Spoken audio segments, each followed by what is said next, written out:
Greetings, space travelers. Welcome home. You've just tuned your dial to Spaced Out Radio, the only place where you can own the night. I am your host, MisterRobGee, and tonight we're broadcasting to you on our terrestrial affiliates across North America and digitally on TalkStream Live, KPNL, and Odyssey Radio. Remember, you can access our archives for free at youtube.com/spacedoutradio. And while you're there, please consider hitting that subscribe button. Don't forget to follow us on Twitter and Instagram at spacedoutradio and at spacedoutradioshow. Our website is spacedoutradio.com, where the options are endless. You can stay up to date with the SOR Newswire, get some official Spaced Out swag, plus rock out to some Bumblefoot and so much more. Tonight, we have an awesome show for you tonight. It's the end of 2023. It's the last day of the year. We look back and we see how far we've gone. What have we gotten this year? Was this a successful year? And then on top of that, where are we going for this next year? What do we hope for? What do we anticipate happening in this next year? Was it a great year? Are we looking forward to an even better year? We don't know. And we'll be talking about that along with a lot of other things today. We have a great panel in store for you tonight. We're going to be getting into some really good stuff. Plus, we're going to be bringing in the new year for each and every time zone here in the United States. So if you're counting here, and let me go ahead and see if I can bring that up here for a minute, actually. If you're counting here, that's going to be in about 25 minutes here. We'll be bringing in the new year for the Eastern time zone. So that's the Eastern time zone all the way from the top of the earth all the way down to the bottom. So not just the United States, we have Canada, we have other countries involved in that New Year's revelation here. So we're going to have a great time. We're going to bring in each and every New Year. So it should be great. Let me go ahead and jump into the chat real quick and see who we have here joining us on this fantastic New Year's Eve. As I am so glad to be back with you guys tonight. I'm so glad that we're back in effect for this New Year's, and we're going to start this next year off really, really strong. You can best believe that. So let's go ahead and see who got in here on the final After Hours episode for 2023. Who got in here first? And it would appear that Light Walkers gets the gold on this final broadcast of 2023. We show, and she says, Happy New Year's, race fan. Yes. And we have Carl Bittner saying, yeah, I just wanted to get signed in, going to drop out for a bit and get something, make something to eat. Okay, definitely, Carl Bittner. And I hope you find your way back here to this fantastic broadcast that we have going on tonight. But Carl Bittner takes home the silver, And then we have Amy WC. Okay, might make some toast. So everybody's getting their food and everything ready. Yeah, definitely do that. And then, like I said, if you, as you see on the clock here, we're going to be bringing in New Year's for the Eastern time zone here pretty soon here. And then we have so Amy WC gets the bronze, and then we have Race Fan. Race Fan, thanks for coming on in, saying make me a steak, Carl. Okay, for sure. Yeah, let's share the wealth here. So thanks for coming in, Race Fan. Let's see, who else do we have? We have Chris716 saying, what's up? Appreciate you coming on in, Chris. We have JSCO77, Roll Tide. Thanks for coming in, JSCO77. We're going to go ahead and get it going on today. We have Roger Murray saying Happy New Year's Eve. Exactly. That's exactly what's going on today. We're going to get it going on. And let's see what else we have here. We have Deb from Sacramento. So Deb from Sacramento, if I could, I just lost her. Okay, here we go. I'll be popping in and out tonight. Good to see you guys. Yeah, definitely. Thanks for coming in and joining us. We have Guy Calgary. Guy Calgary, Happy New Year's to all you ladies and gentlemen. Thanks for coming in, Guy. Appreciate you. We have Stephanie Blankenship. Stephanie Blankenship says Happy New Year's. Thank you for coming in, Stephanie. We will be we will be getting it going for New Year's for the East Coast here pretty soon. We got 22 minutes here. We will take 3 breaks tonight. They'll be at the 30-minute mark of each hour based on our start time tonight. So we will be definitely dabbling into a little bit of this and that. Let's see here. We have Paramar saying Happy New Year's, folks. Thank you for coming in, Para. We do appreciate you coming in. Brad Ford, thank you, Brad, for coming. Hey, everyone, Happy New Year's. We do appreciate you coming in. We got Stargazer saying goodbye 2023. By far the worst year I will ever have in my life. I'm sorry to hear that, Stargazer. You know, as far as ufology goes, it may have been a great year, but personally, it may not have been such a great year. So we definitely got to keep that in mind when looking back, and do hope you have a better 2024. That is for sure. Let's see. We have, who else do we have here? We have SG Nav Spotter 310. Thank you for coming, SG Nav Spotter 310. Happy New Year's. Let's see, who else do we have? We have Terry Hall. Terry Hall, thank you for coming in tonight. Happy New Year's to you, and Happy New Year's to everyone that has come and joined us tonight. Do appreciate you, Terry. Thank you, sir. And let's see. Tamoth Man. Howdy Woo Tribe. Thank you for coming in, Tamoth Man. Thank you for joining us on this New Year's Eve. We do appreciate you. And let's see, who else do we have? Dragonfly.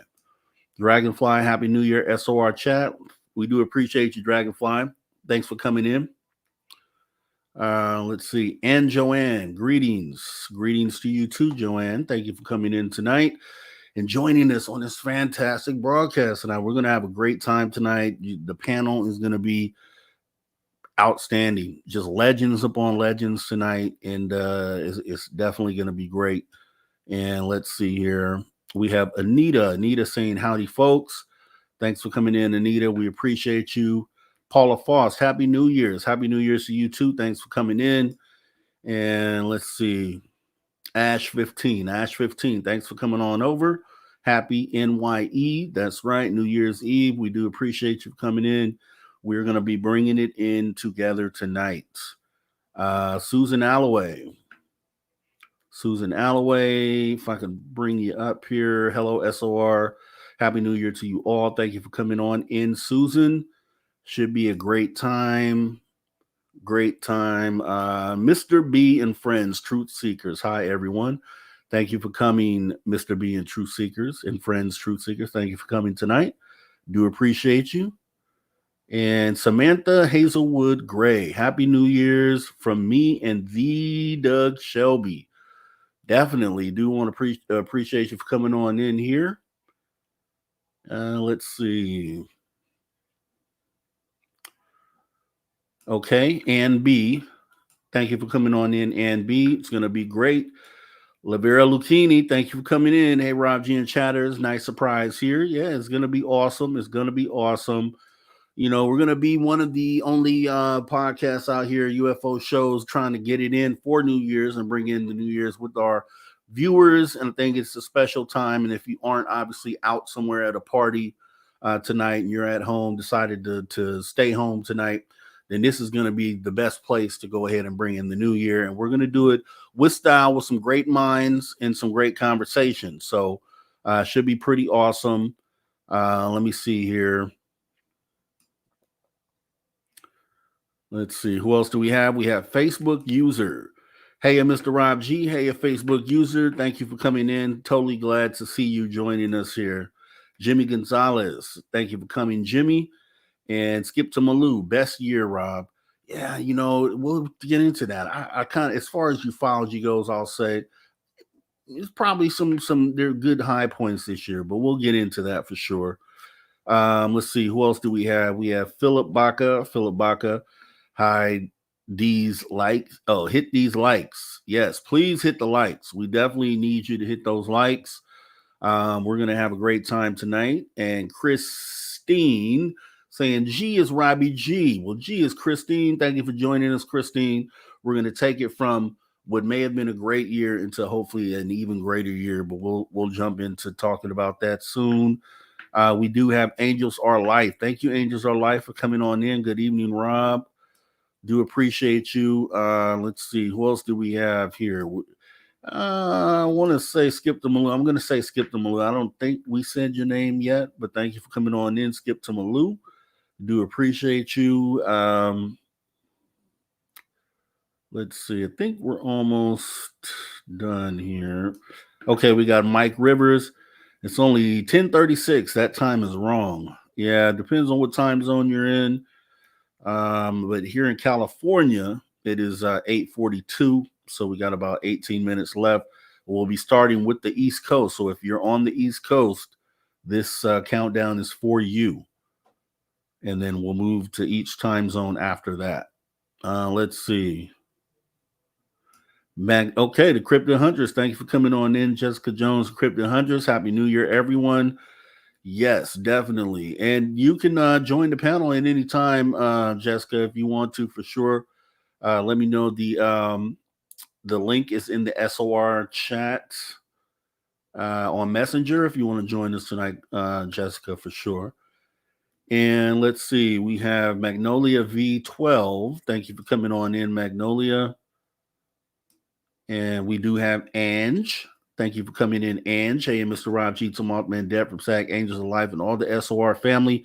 Happy New Year. We've already 3/3/35 in Australia, 1st of January. Yeah, and I do want to point that out, obviously, because anywhere east of the Eastern time zone has already experienced a New Year. So we definitely want to wish Happy New Year's to everyone east of the Eastern time zone, as you guys are already into the new year. So definitely. Let's see. Okay. Yeah, definitely. FU President Zaddy as we get into this 2024. Hopefully it's gonna be an even better year than this year. Yes, Crypto Huntress. Yep, she says 23 minutes till 2024 on the East Coast. Yeah, we got the countdown up here and we're ready to go. When I'm getting ready to bring in our guests here in just a moment, as soon as we get to the bottom of this list. And like I say, Jessica, you can join and come and say hey and anything you want to do with this tonight. Link is in the SOR chat on Facebook. And let's see, Science Bob says hello SOR, Happy New Year. We have, let's see. Okay, we got Puck Elf saying, hey, hugs. Thank you for coming on in, Puck Elf. Seems like a new name. We do welcome you here. We have Spencer Porter. Happy New Year from Orangeville, Ontario. Thank you for coming in, Spencer. We welcome you and do appreciate you coming in. We have Silent Listen saying Happy New Year 2023. See ya. And that's kind of what we're looking at today. We have Cliff C. Hey, tonight is 12-3-1-2-3. Okay. Definitely. Thanks for pointing that one out. Know there's some must be some significance to that here. We have let's see. Just saw another new name here. And I can't believe I just lost. Okay, here we go right here. We got taste in porn. Well, thank you for coming on in. It's definitely a brand new name, and I do appreciate you coming in and joining us tonight. I could really use some more aliens in 2024. I agree with you. I definitely want to see more, and I think we might get it. Let's see. We have a lot of names in here. I do appreciate, and I thought I was at the end, but it looks like I'm almost not. Let me see. Area 51. Thank you for coming. Chillgasm. Thank you for coming on in. Jerry O'Brien. Thank you for coming in. Let's see here. Okay. And Corey Cole. Corey Cole, thank you for coming on in. We do appreciate you coming in on this New Year's Eve. It's going to be a great show. Great show. Let's see. Let's see. Almost. Warden Dragon, thank you for coming on in. We do appreciate you. And now it looks like we're finally caught up. So definitely want to thank you guys all for coming in tonight. It's going to be an awesome show. You know, we decided to do one here for New Year's Eve, a live show, and talk about some great stuff. Talk about the year that either was great or was not great, depending on your perspective. What I'm going to do right now, you see, we have about 12 minutes till we bring in the new year for the East Coast. I'm going to go ahead and introduce our panel for tonight. Awesome panel. Awesome panel. I think you guys will really enjoy this tonight. You guys give it on up. Let me move this stuff out the way real quick here. And have you guys give it up for, hopefully this goes the right way. Give it up for panelist number one, which would be the legends, Jim Goodall, Science Bob. And if I can get her in here, where is she? Hold on. Oh, with layout. Hold on. Let me remove this here. Remove.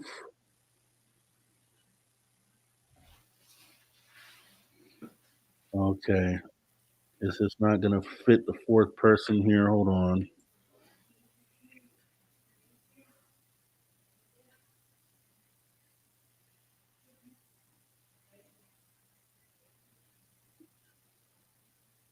Okay. Looks like she dropped out. Okay. Well, it'll be a surprise guest when she comes back in. So, yeah, so we have the legends on the screen here. Mr. Jim Goodall, Mr. Science Bob. How are you guys doing today? We're doing great. Doing great. Yeah. Awesome. It's 2023. We're leaving what some might look at as a great year for ufology. Some maybe not so much, depending on your perspective. You know, with 12 minutes or 10 minutes till the first New Year's, I guess we can dive a little bit into that before we have to stop and actually bring in New Year. Let me bring in, okay, let's try this again. Add stage. Showing up here. It's showing a black box. Let me see. Um, Maybe that's your outlook on 20. There she goes. There she goes. Here we go. Okay. Melinda Leslie, how are you today? Good. How do I sound? Am I okay? Sound good? You sound good. Yeah, let me go ahead and move this banner here. Okay. I need to use the little researcher's room for uno momento. You Okay. guys can live without me for definitely. a few minutes. Yeah. Take your time. Have you brought us on? We're not on live yet. Yeah, you are. Yeah, we are. You are live Okay. currently. Yep. Okay. Yep, we've So been you can live wave tonight. to everybody. We're gonna bring in 2023 for the East Coast here in about 10 minutes. So I don't know if we can also have the clock up with us at the same time. Let me see. Yeah, I was going to have champagne here and a lovely glass to have it in. And And then I realized, no, I was just going to get sleepy. So I opted for a mocha. I thought about So that too. I'm having a New Year's mocha because I needed a little energy, I think. Well, I guess just like I said, since we have about 9 minutes to bring in the East Coast here, if you guys have any like brief comments about 2023, like how you felt about it, was it a great year? Just anything that may have stood out to you, and then we can take it in to the new year. I have 2 words. David Grush. Yeah, you got it. And the thing about David, though, he's brought a lot to the table in his, what he thinks, what he says he saw or what he heard, but there's no physical evidence yet. Well, not to us, but of course there's 45 witnesses that have gone and talked to the Senate, House, Armed Services, and Intel committees. Oh, I know. And to the Inspector General. It's going to hit the fan this year. Oh, I don't think it's going to be. Look, go look at Jeremy Corbell's latest thing. He is talking about the boom being lowered any minute. Well, yeah. What do you think about the I guess we can get into that, but what do you think about the UAP that was they recorded by the president's plane, Air Force One, by LAX? What did you guys think about that? I mean, if there were no fighter escorts there to chase it off, it must be one of ours. Okay. And they say that they saw the LAX footage, helicopter. So I can't comment. Say again? I didn't see the footage yet, so I can't comment on it. I saw it, but I mean, there wasn't anything you say gee whiz about. It could have been a drone. And it was over the refueling tanker. It was over the tanker? Yeah. It's a nothing burger. Okay. Then it must be ours. Okay. Yeah, I didn't see it, but I take that back. I may have seen a brief bit of it, and if it's what I think I saw, I wasn't impressed at all. It was a nothing burger to me. I mean, yeah. Yeah, I mean, the Midwest came out and I'm said so spoiled by what I'm seeing happen. Rob? Say again? Yeah. Rob, can you hear me? Yeah, I can hear you. It's Melinda. Can you hear me? Yes. Yep. Can you hear me? I can hear you. Okay. Yes. Okay. Yeah, I can hear you guys. Yeah. Now, after what I've been seeing out here lately in the last, because Rob, what you had me on twice about before is still going on, and Yes. it's crazy. And what I'm seeing out here just makes everything else pale in comparison. It's just so much stuff. It's, it's just nuts what's going on out here with our underground base, the amount of activity over it. It's just nuts. And I do need to get some major researchers. Bob and Jim, you guys are both welcome to come out here to Sedona and see what I'm talking about, man. We have so much stuff going on with our underground base out here. So much activity, like 50 to 100 sightings hovering over those I'll come out hills. there, man. We got to do it here first. And being swarmed by military at the same time is just crazy. It's just so much. Well, I mean, anyways, folks, I'm gonna use the powder room briefly and come right back. Okay, if I may. Sure. Okay. Yep. So we'll be doing a countdown in 5 minutes. Okay. All right. Very good. In 5 minutes, I'll be back for the first of many countdowns, because yes, we still got Central, Mountain, 2 hours till Pacific. here. Yeah. Yeah. So I figure we'll see 3 or 4 countdowns in while we're on. That'll be fun. I wanted to toast every time, but like I said, I'll be toasting a mocha. Yeah. If my girl's out, so I think she's grabbing some champagne, so I might have some before the end of the show. I guess we'll see what happens. Yeah. I meant to, but I just thought, you know what? I need caffeine, not alcohol. I went out with some clients for dinner. We had Mexican food, and I had 2 margaritas with that. So I'm counteracting that and having to go to caffeine. That's right. Hey, Melinda, when we were there, was it summer before last? Yes. The stuff we saw at the Bradshaw Ranch and everything else, that that was fascinating and a little bit eerie. Yeah. Bob saw some cool stuff out here too at Bradshaw. Yeah. No kidding. So Melinda and I walked out onto it, and we walked toward the far end where the last building that's in that group of buildings, and we saw a shadow person walk past the window. Yeah. That's Yeah, that was awesome. good. And then we saw some good sightings when Jim was with me at Bradshaw. Oh yeah. Yeah. And We God, saw interesting guys, footprints. the stuff we're having out here now and over there, and two researcher friends of mine, Jeremiah and Alexandra, went out to Bradshaw while my clients and I were at our regular location, seeing these giant amber lights coming up behind Kasner Mountain and going up and powering up and then disappearing and being just swarmed by like 20 military at the same time. They went out to Bradshaw, and one of those giant amber lights came low over them, and they had a big black triangle hovering right on top of them. And a couple days later, after I first heard about it, I had to call them about something else, and Alexandra answered the phone. And I said, Jeremiah told me about the black helicopter. I want to get your account. And she said, Melinda, it was a giant amber light on approach. The closer it came, it was a big black triangle. It hovered right over them. They could see all the detail. And then she said it shot straight up like a bullet and disappeared. And so I'm not sure if all the large amber lights we're seeing out over those hills are triangles. Certainly that one was.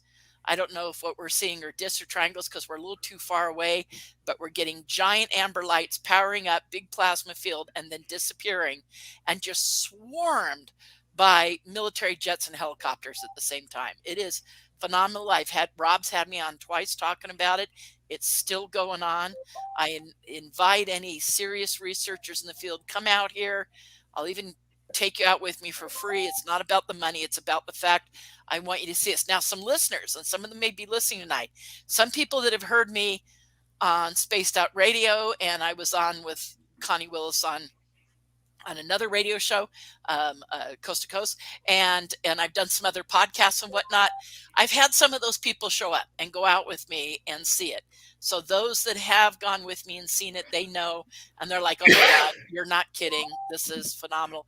And it's just something going on with the underground base. The stuff is coming in, going behind the hills where the base is. It's coming up from behind the hills, one of the hills being Kasner, which is the big mountain right next to Bradshaw, but also behind Black Mountain. It's all Sycamore Canyon, Government Canyon, Sycamore Canyon, Secret Canyon. A little bit of it coming up back over, for those that know the area, behind Mingus Mountain. You have 1 minute and 45 seconds. Okay. Well, and I'm going to use the restroom real quick, but I hope I don't miss the countdown. I just got to, but I'll be right back, guys. Go. Yep. I'm going to go drop the ball with them, and I'll be right back. Yep, definitely. Yeah. Okay, so we will we got to go in here. So we have everything set up. So everybody on the East Coast, if you're on the East Coast, we definitely want to bring this in with you, celebrate this. I know you guys are probably toasting up champagne glasses and the whole nine. We're going to do as much as we can to do this with you tonight. And so we're going to do this for each and every time zone. I hope you stick around to bring it in with everyone else as well this year. Even here on the West Coast, where we still have about 3 hours until this actually happens. So we're under a minute now, and we're watching the clock here. Everybody keep an eye on the clock.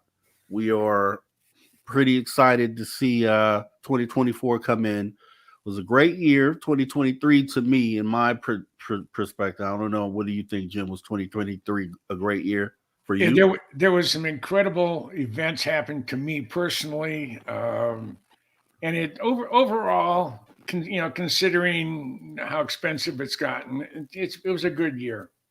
I really have no complaints. My wife made it through, 2 battles with cancer.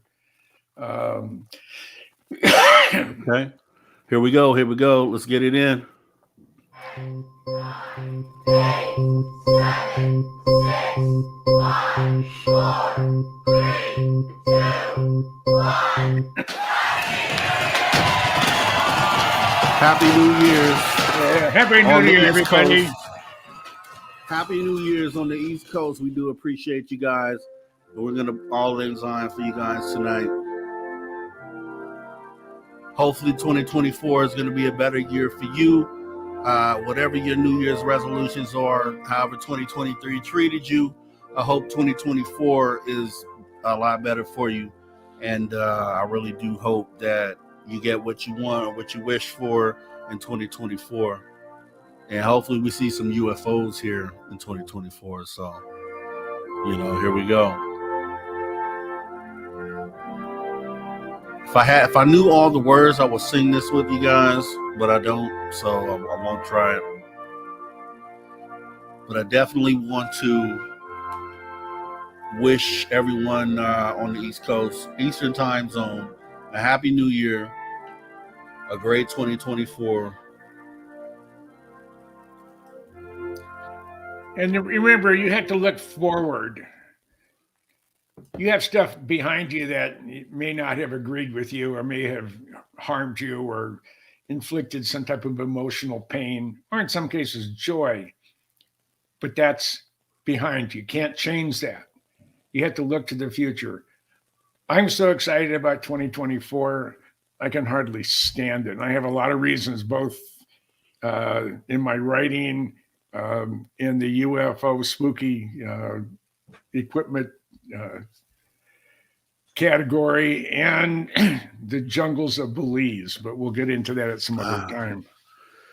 Yeah, I'm totally intrigued about that because we dabbled into talking about that earlier this year about what you had done previously there, and so I'd love to know what you're going to do next. So whenever you're ready to tell us, we'll be waiting to hear what you have going on. Okay. So, Science Bob, what's up, buddy? Yeah. So how's your outlook on 2024? Oh man, I hate to be a downer. I feel like we're this close to World War III. This close. Oh, okay. Yeah. Let's hear about it. Like, what makes you feel that way? Did I miss our New York have a lot countdown? of interesting stuff in UFOs. Yeah, I think we're very close to the Middle East is about to blow up in our face. Putin and China want to take advantage of us being distracted, and I just think we're in for a rough year in terms of international relations. But I think UFO stuff is going great guns. Yeah. Do you think we see that before we see disclosure, or do you think disclosure? Do you think with that being said, if that is on the horizon, that ETs may bring in disclosure based on that fact, based on that might be on the horizon? What do you think? How do you feel about that? I think that they don't want to intervene or interfere with us. They want us to get our act together. Yeah. Good luck with that. Yeah, exactly. Yeah, but no. So I'm saying, so so say we were ready to push this button for this nuclear war to get this started. Do you feel like the ETs at that moment, would find it within themselves to step forward and bring disclosure rather than allow World War III to take place? If I had to say what the number one experiencer prediction is that we act up and they intervene. But I don't know. I have no knowledge, right? Mm-hmm. I don't know. I would hope they would intervene, but I don't know they will. I don't think it's likely we go to nuclear war. If we do, if anyone does, it'll be Putin. No, Yeah. I think Putin would be the last person. Well, tactical. I think he might fire tacticals. China's on a verge of an economic collapse. No. China is demographically and economically collapsing. People don't realize, and they won't wake up and look, that in 10 years, China will cease to function as a major economy. That's how bad off they are.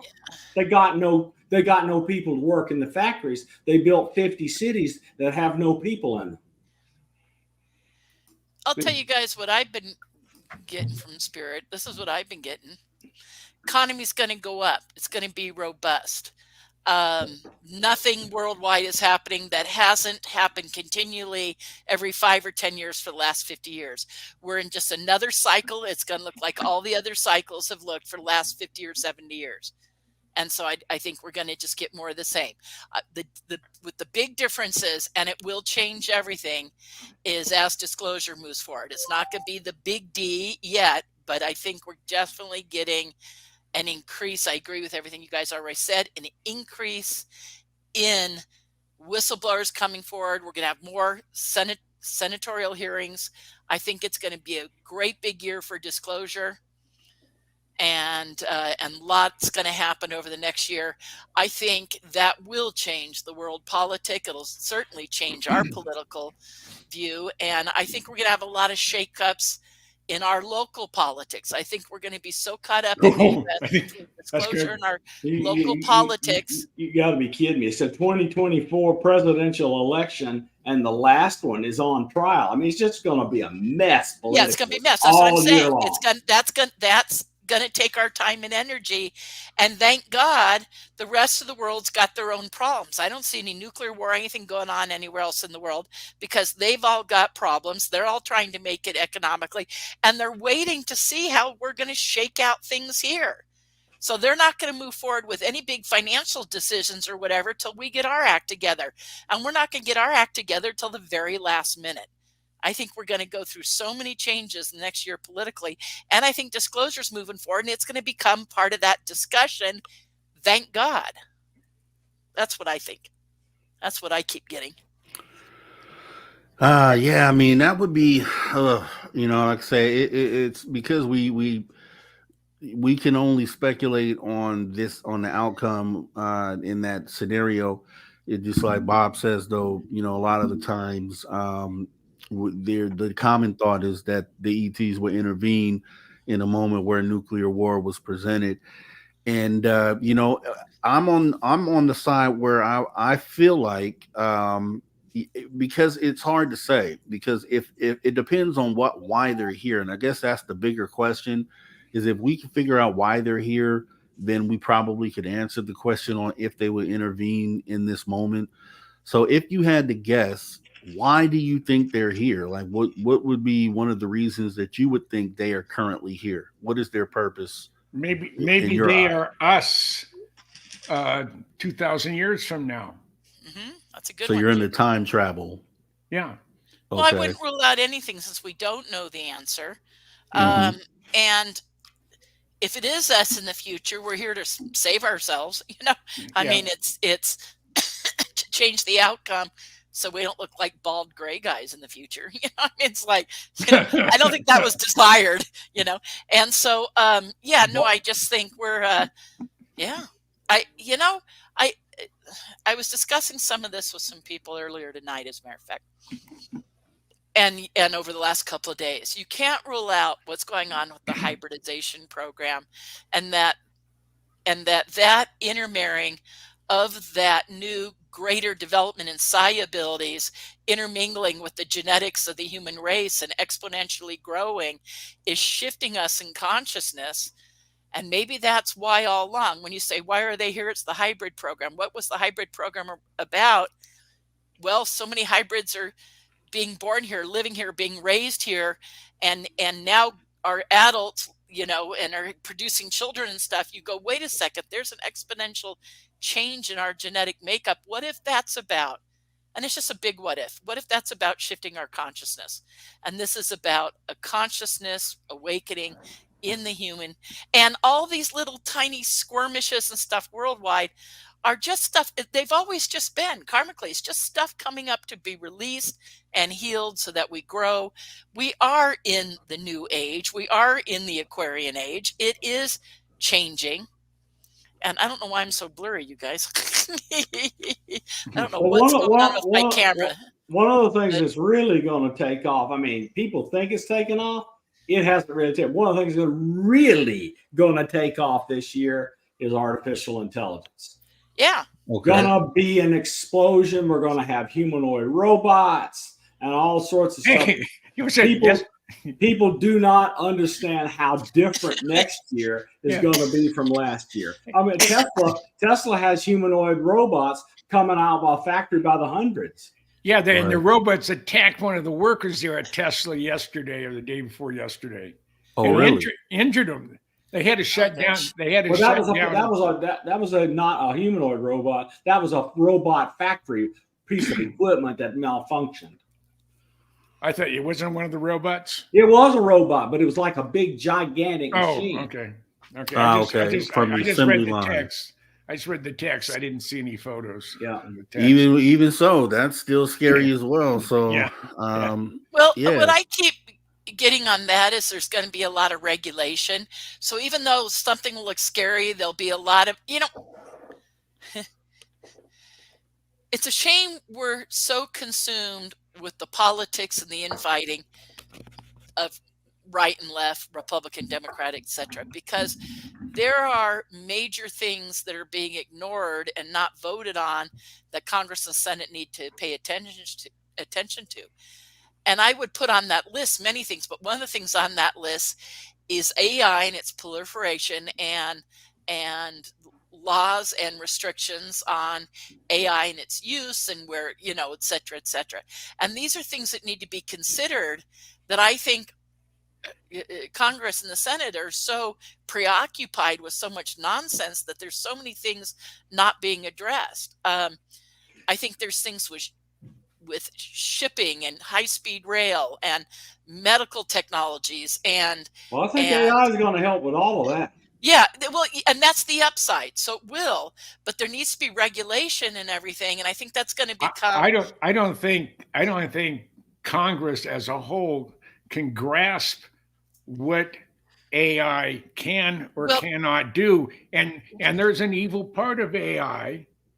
Yeah, Jim, I'm with you, but my point being, they need to, and they need to be on this, and there's a lot of social things going on and business things going on that are not being addressed and are kind of running amok because we're so ingrained in this, bullshit politics that aren't any basis on reality in the future. So I think what you're going to see is a shift in that. We're going to get beyond the politics once the voting is over, but I think there's going to be so much upheaval with that. And I think the rest of the world, that's what I keep getting. The rest of the world is on hold till we work that out. So look, our economy is growing like 4%. Yeah. But it will continue. But I keep getting spirit is it will. But our interest on the debt is 1.25 times our gross domestic product. You cannot pay out an interest more than you create. That is unsustainable, and we can't get left and right to talk about it. That is a disaster, and it will not get better if we don't act like adults. But I think that'll be passed. Well, Bob, maybe you disagree. I just think that'll be passed off down the line. So if it's China who's the largest bondholder, maybe Goodall America will say Merry Christmas. Yeah. No, I think you're right. And we're going to take $300 billion from the Russian funds and pay for Ukraine. $300 billion. Maybe that'll be China's way of surviving. They'll have to forgive us our debt to allow and participate in a world economy. Maybe forgiving us is their survival. Well, China holds a lot of bonds, but the American people and all sorts of institutional investors in the United States own most of our debt. We have to do something about it. Quit spending. We got to do something. Yeah. And you can't just give blank checks to Ukraine. I mean, no. We're going to give them $300 billion of Russian money. That's fine, but how many billion have gone in there and there's no accounting? Okay, so I want to differ. Just let me tell you my point of view. The money seems large, but it's tiny compared to fighting Russia in a war. Not one American has passed, and the Europeans have put in more than we have. Yeah. Well, I haven't seen anything showing where the Europeans have put in more Yeah, than we have. their dollar amount is bigger than ours. Yeah. I'll Well, look it up. I'll look it up later. just- I'll take your word for it, though. I mean, yeah. Yeah, it's people. Look, it's clear that Biden and the West intelligence agencies went and told the European countries, look, Putin's about to attack Ukraine, and here, let us show you what his plans are, or something like that. They told them, they revealed intelligence to them, and it scared the crap. I've never seen anything move like Western Europe did in becoming a cohesive whole.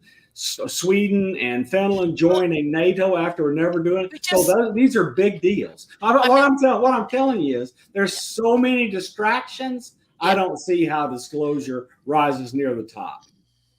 Well, it's going to become a bigger deal, and it will become part of the. It won't be government conversation. that does it. It's going to be other people that do disclosure. They're coming out because they don't want to hide anymore.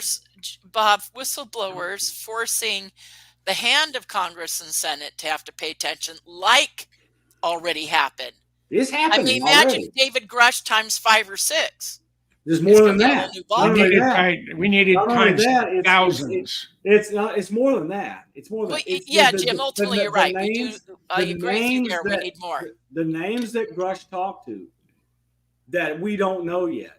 Mm-hmm. Everyone who listens to anything in this country will know every one of these names. Everyone. Well, Rashad my clients won't have a clue, Bob. Yeah. I mean, don't get me wrong. If you're out there and my client and listening to me, some of them are tuned in because they listen to the show and other things, and they are.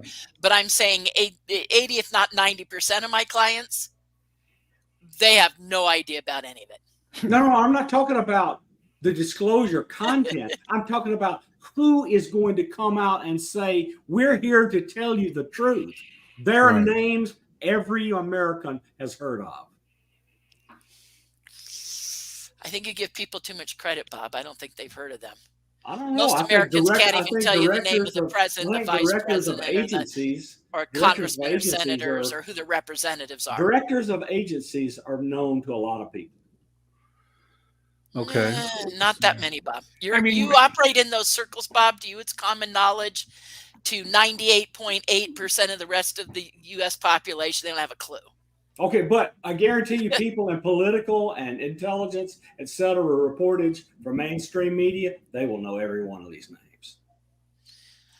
They're going to have to do a lot of educating of the mainstream, but it doesn't matter. It's what these people are saying, and are they coming forward with the goods? You know, I don't need to say this. You guys all know this, and everyone listening knows this. They need to come forward with the evidence. Yeah, I agree with it, but we have to get it declassified so they can tell us. Well, no, they just need to tell us. I don't think they're going to risk. I don't think they're going to risk prison and their livelihoods to do it. I don't know. I think we're about to see some people come real close to that. I hope so. I really hope that's the catastrophic disclosure. I'm on that team anyways. Yeah, same thing. I'm with you, Rob. I keep saying amok. If 45 of them come en masse, 45 of these big names come en masse and say, here, we're here to tell you everything. There's no way you'd prosecute all of them. There's just no way.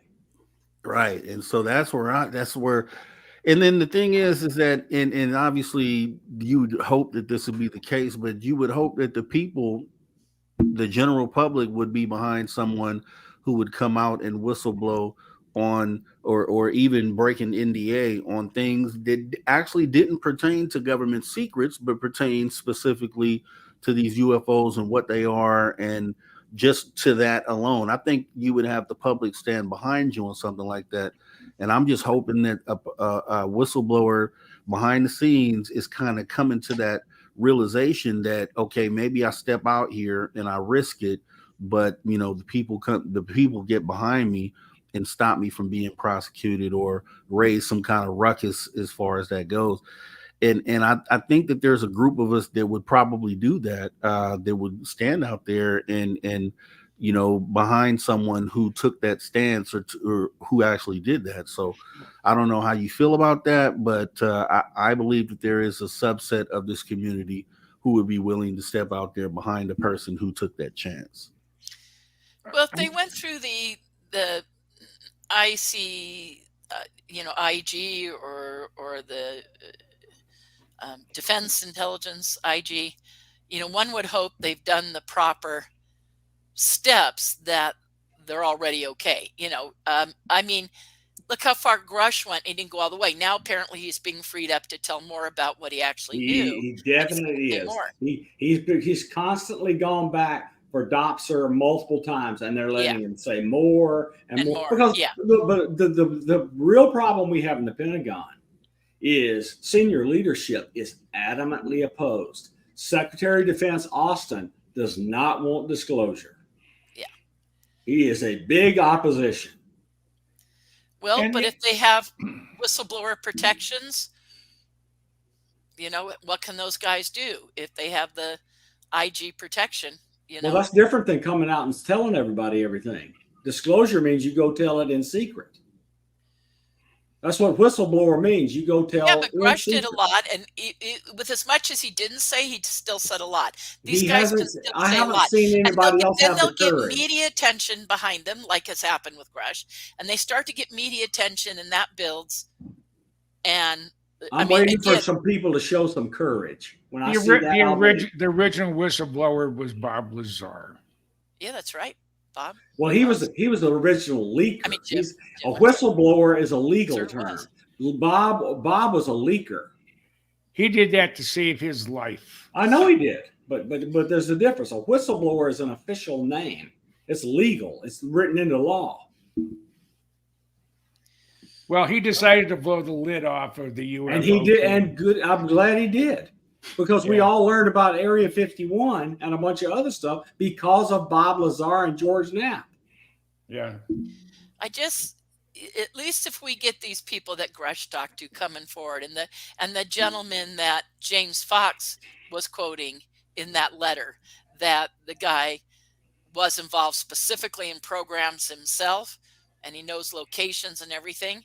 I mean, we need some people to step forward and be ready to share as far as they can go, and maybe farther.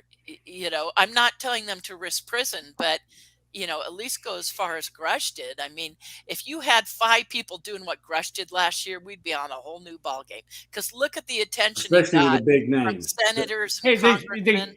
The former president of the Lockheed Skunk Works told me just before he died, he said, Jim, we have things out in the desert that's 50 years beyond what you can comprehend. Yep. I mean, what I'm seeing fly in and out of the base out here, now, of course, that's either a lot of ET technology flown and operated by ETs. That's choice A. Choice B, a lot of ET technology in our possession that we're having swarms of military over the base and over those hills. Why these things come up, maneuver, take off into space, pop in and go down behind the hills, or it's reverse engineered. But if we're seeing, and I said this, clients here and I said, how many things you think we saw in the last hour and a half? And they were saying, my God, that with what we saw come over the base and down and up from that area, this has got to be 50 to 100 things, probably closer to 100. And I said, if that's all reverse engineered technology, it's a lot further along than anybody realizes. If it's all reverse engineered technology, we're seeing 50 or more things flown in and out of the Sedona base every night. Now, we've had Steve Barone out in Las Vegas show stuff flying in and out of Nellis and north and west of Nellis for 2 or 3 years. It's hard to get people's attention. And I took out a guy with the DIA, worked at the Pentagon, young guy here with his new wife, and they were on their honeymoon. And he said, I work for the DIA, I work at the Pentagon. He told me all about his position. And when he was watching this, he came out as skeptic, and he's watching, and he goes, we're witnessing a giant military operation and 50 to 100 craft being flown in and out of this base. Some massive mobilization. I said, here's your 3 choices. It's all ET flown and built. It's ET stuff in our possession, or it's reverse engineered based on ET technology. And the reason I say that's producing giant amber plasma fields and disappearing. What do we have that can just disappear or shoot off into space really quick? Okay. So, and he turned to me and he said, what if it's all 3? I said it could be all three. But if it's all three, this is a much bigger story than anybody realizes. Oh, by the way, the entrance to the base, I don't know if you guys have heard me say this. And Rob, I don't know if I said this on your program before. One of the base entrances is the tunnel. If anyone watched the TV show Beyond Skinwalker, Yeah. they found the 50-foot wide tunnel right under Bradshaw Ranch and they scanned for like a couple hundred yards of it. But the guy who owns that ground penetrating radar company continued the line and showed the crew on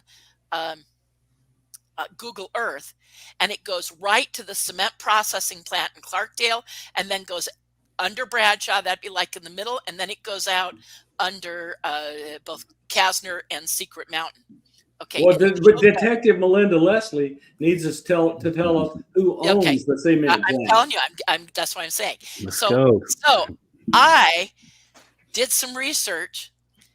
That cement processing plant is Martin Marietta Materials. Martin Marietta is Lockheed Martin. Marietta, yeah, it's Lockheed Martin. Hey, I asked the vice president and general manager of the Skunk Works in June of 21, face to face. I said, "All right, Jeff, how much alien UFO technology is being utilized in Skunk Works programs?" And I mean, he didn't hesitate at all. He just said, and I'm pretty good at. It doesn't work with women, but I'm pretty good with guys lying to me. And I said I have absolutely no knowledge of that. He said it doesn't mean something wasn't built and designed and now operational before I got here, and it's above my pay grade.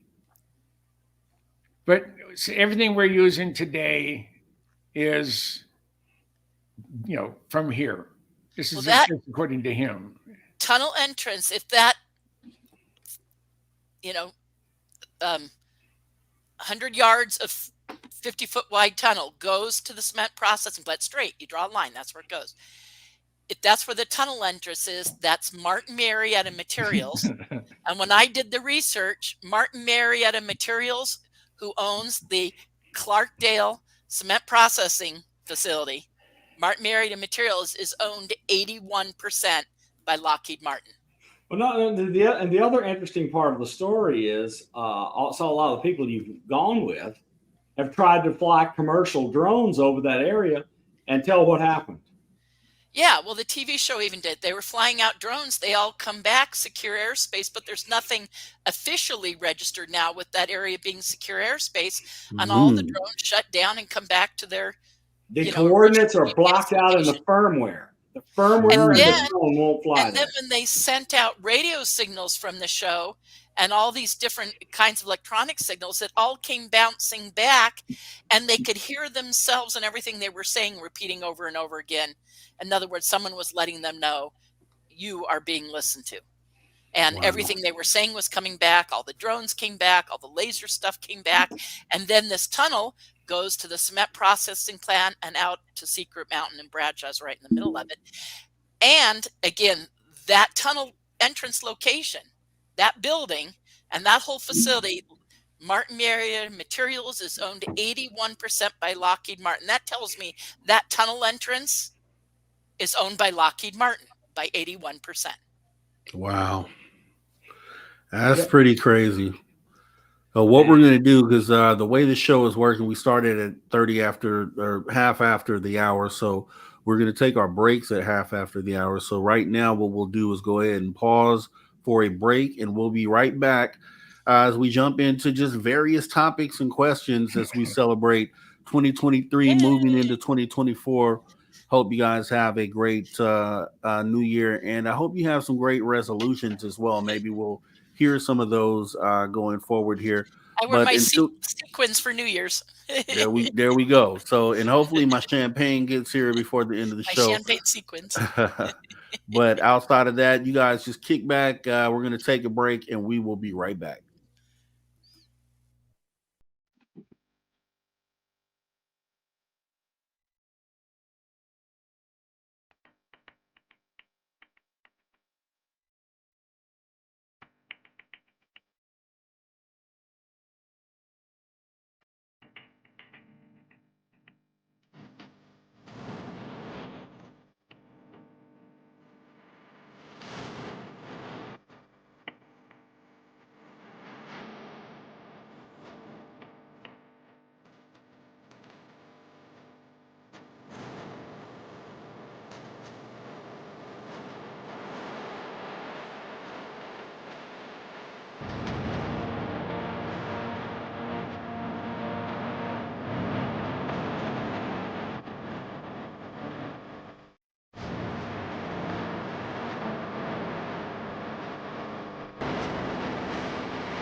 All right, all right. Welcome back to Spaced Out Radio after hour number 2 with me, your host on this New Year's Eve, Mr. Rob G, and our fantastic panel, Mr. Jim Goodall, Melinda Leslie, and Science Bob.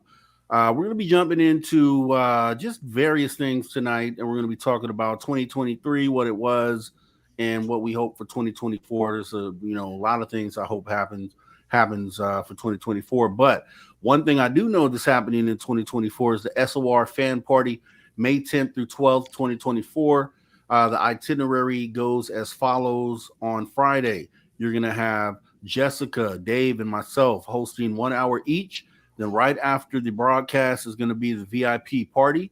Saturday, we'll have the ghost hunt with Merle. And then Saturday night, with our very own Melinda Leslie here, we'll have the UFO Skywatch that night. And then Sunday, if you're able to stay, is going to be an all out free for all hangout. So whatever you guys want to do, just let us know. Come and see SOR fan favorites like everyone you see on the screen here: Science Bob, Melinda Leslie, Jim Goodall will definitely be there. Myself, Lala Bright, Tim Senor, Merle, Lorian Fenton, Dr. Michael P. Masters, and more. Come and meet Dirty Phil, Jessica Jones. I want to meet you myself. Everyone is invited. We're going to go ahead and sit down and have some break bread with each other. Like I said, we can go ahead and formulate a dinner, right? This is what we're going to do. We're going to have a dinner, and then we're going to invite Dave Scott, but we're all going to order breakfast for dinner. So that should be epic, awesome, and we have to do it. Let me know. We can go ahead and set that up. Tickets will go as follows. We have the $60 ticket, and then we have the $100 ticket, which gives you all the VIP swag, and definitely want to go ahead and be there. So we do hope to see you there. So with that being said, so Melinda, we have 2023.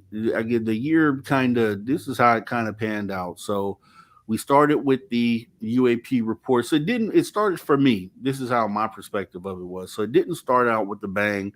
We were actually waiting for the UAP report that was due October of 2022, and it had been delayed all the way until January 2023. So this is the first moment that we had anything in relation to ufology or UFOs, and it was a UAP report that wasn't that great. The only thing, one of the silver linings in that report was that they finally went ahead and mentioned shapes, which previously had been redacted. They mentioned that we have these balloon-like entities. I would use quotes for that, balloon-like entities, because magically, after about 3 weeks after this report comes out, we have the Chinese spy balloon debacle. And I think personally that those two things were related. The fact that finally they release shapes, they talk about balloon-like entities, and then we have this balloon-like entity incident that's televised globally. So I don't know how you feel about that, but how do you feel about 2023, this event in particular, the spy balloon event, and what were your thoughts on that? I mean, a lot of to do about nothing is kind of my point of view. I mean, it was so much time, energy wasted, and I think the only things that came out of it were some statements by Congress and the Senate and NASA that were kind of interesting, and certainly the White House saying they're putting a team together.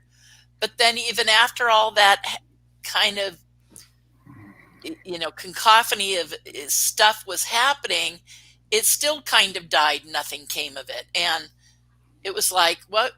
I don't know. It just, I don't know, came across to me, maybe, I don't know, maybe I'm just jaded right now, but it came across like a waste of time, after all that. I suppose it helped move stuff along. So there you go. Okay, Melinda, they're asking if you could bump up your mic volume a little bit. Okay. Does that help a little? Oh, yes. Definitely louder. Okay. Yeah. Okay, very good. Sounds I good just had now. to move it up in front of my face more. Yeah, so I mean, like I said, we started off with the UAP report being late. That was the first anything related to UFOs that happened for the year. So we got that. Then a few weeks afterwards, within, I believe it was early February, is when we had the whole the Chinese spy balloon situation, which my whole belief in that was that was done to obfuscate what UFOs actually were, to kind of say, okay, we come with the report saying balloon-like entities, and then look, here are balloon-like entities, but wait, these are just balloons that have been sent out by other countries. So in essence, everything that's related to what we're seeing is going to be written off as something from another country. I thought that was the play that they were going for early this year. I don't know how you guys feel about that. Rob, if it was the play, it didn't work If they because fail. it didn't stick. Yeah. Yeah, I agree. But my thing is, it doesn't work for us because we're within ufology. We know better than that. But for someone on the outside that was on the fence, that hadn't looked into this and was like, wow, okay, are these things really happening? And then they see this where they get an explanation of, oh, these are actually just balloons. And so I'm speaking more for somebody that's coming from the outside that doesn't have the knowledge that we have, because I think for someone who's on the fence or coming from the outside that's looking at this for the first time, if they get an explanation of what they tried to do with that, then a lot of those people, I think, are swayed in the belief that, okay, well, there's nothing to this. They're just No, balloons. They're just I disagree. I think it's failed because I think all the polls show that most of the American people believe that UFOs are here and the government's hiding what it knows. Yeah, if that Definitely. was the attempt, Rob, it didn't work at all. It didn't It's what they persuade failed. people. I get from my clients, John Q. Public, that they just kind of laughed that off as that just was embarrassing for the government. Hey, random guy, how's it going? Yeah, shout out Well, to the Randy. embarrassing part is using $1 million missiles to shoot down party balloons. Right. That was embarrassing. Right. Yeah. And I think I agree. I think it was obvious. I think it was definitely a fail, and it was just the attempt was the thing that really kind of rubbed me. That they would even attempt to do it is kind of what bothered me about it. But obviously, I do agree that it was a fail. But so moving from that, then what do we get after that? I believe was the NASA hearings with no, actually it was the Senate hearing with Gillibrand and Kirkpatrick when he came out. Yeah, and he so I and I guess so we had that. Then the next thing was the NASA hearing. Then and so my thing was, if we look at, we try to gauge how disclosure was going at this point, it would assume it would look like they were trying to obviously put the toothpaste back in the tube with the things that I just mentioned. But then we get David Grush coming out right after the NASA hearing. So NASA comes out and says there's nothing to this here. We've been looking into this. We don't have any evidence that kind of backing up what Kirkpatrick said in the hearing with Gillibrand. So it looked like disclosure was really on a downturn. And then we get David Grush coming out making the claims that he made, And which I boy, think did Bill Nelson look bad with his Grush comment. Thank you. Okay, there you go. So if you Yeah. could expound on that, what did you think about that? How did that make you feel in that moment? Oh, I think it disappointed everybody about Bill Nelson. Who was it that just put up the video on Twitter saying, "I don't know you anymore"? Was that Dan? Was that Ryan or Dan? Bob, did you see I don't remember. I saw the video, but I don't remember. I don't know you anymore. I think that was I think it was Dan doing it. Dan Warren. Dan Warren did a great little overview of the whole subject in 2023. A little overview video on Twitter. I highly recommend everybody watch it. You can find it if you put up Fifth Pillar of Emphasis, I think it is his YouTube channel. You can find it on YouTube, or if you're on Twitter, I definitely shared it. So if you follow me on Twitter, X, whatever, you can see it there. And but Fifth Pillar of Emphasis on YouTube. If you haven't seen it, everyone's a great overview. And I think if I remember correctly, I think it was him saying, "I don't know you anymore." And then just, I think it was today, Ryan, otherwise known as UFO Jesus, put up a great video today, kind of an overview and kind of looking forward into how things are looking good going ahead. Rich Dolan put up something about how things are looking ahead. I think all of ufology is excited. We're all thinking there's so much planned for next year. The general consensus is, I heard James Fox talking about, and his new movie will be coming out. Things are supposed to be happening. Ross and Bryce are both talking about it. I just think we have so much going on and so much to look forward to.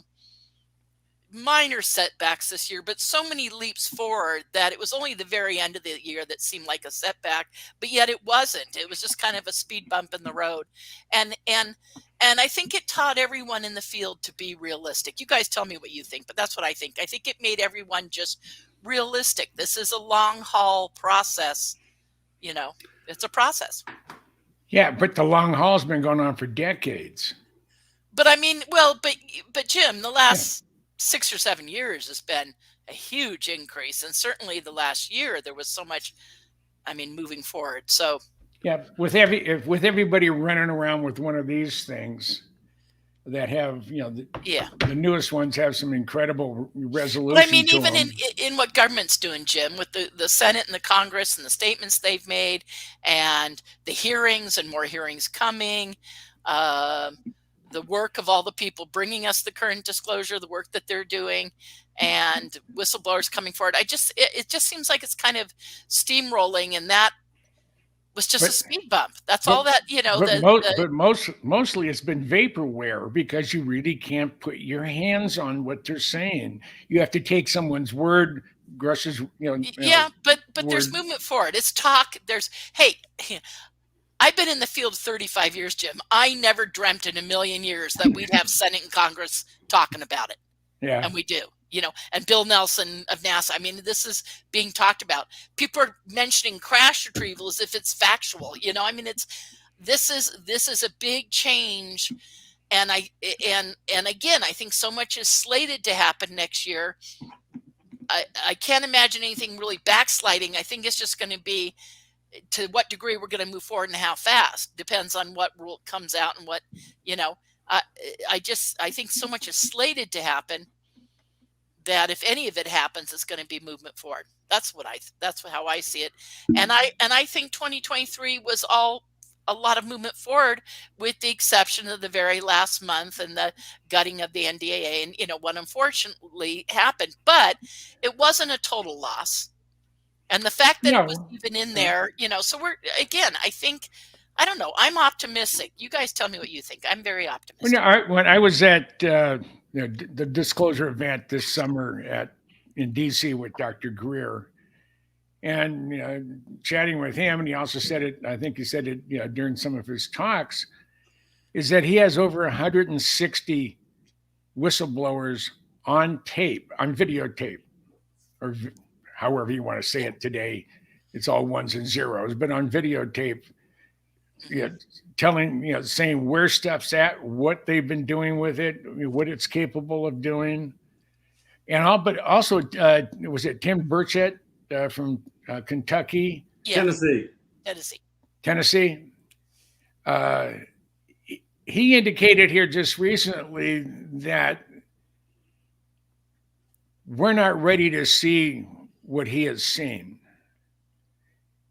There's other people who have said that they have seen some of the stuff as it relates to aliens and whatever, and they can't sleep at night now.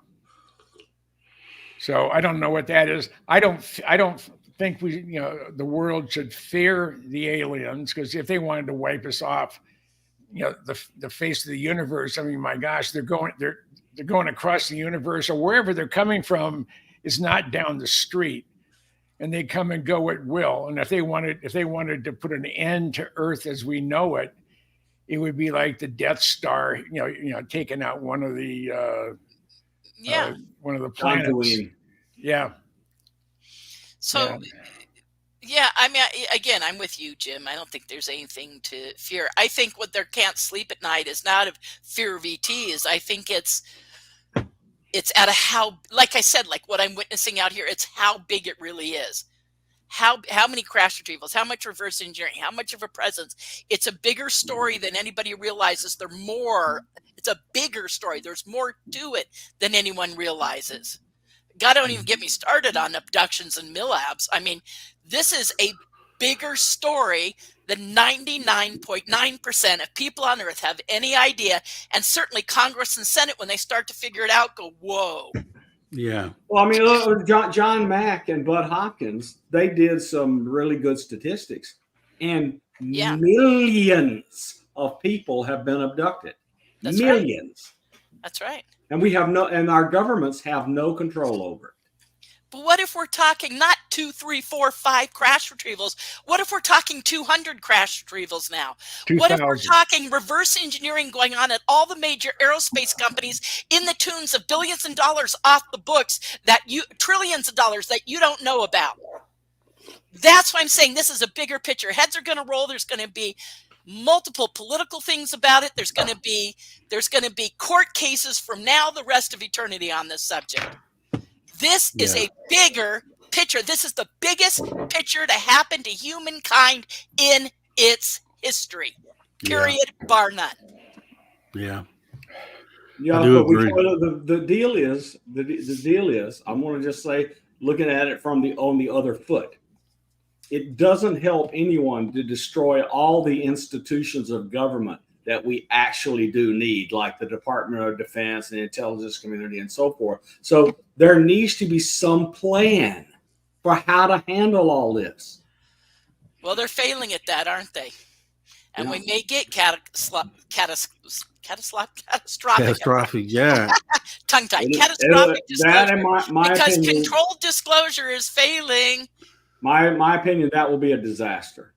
Yeah. Well, I mean, it could be.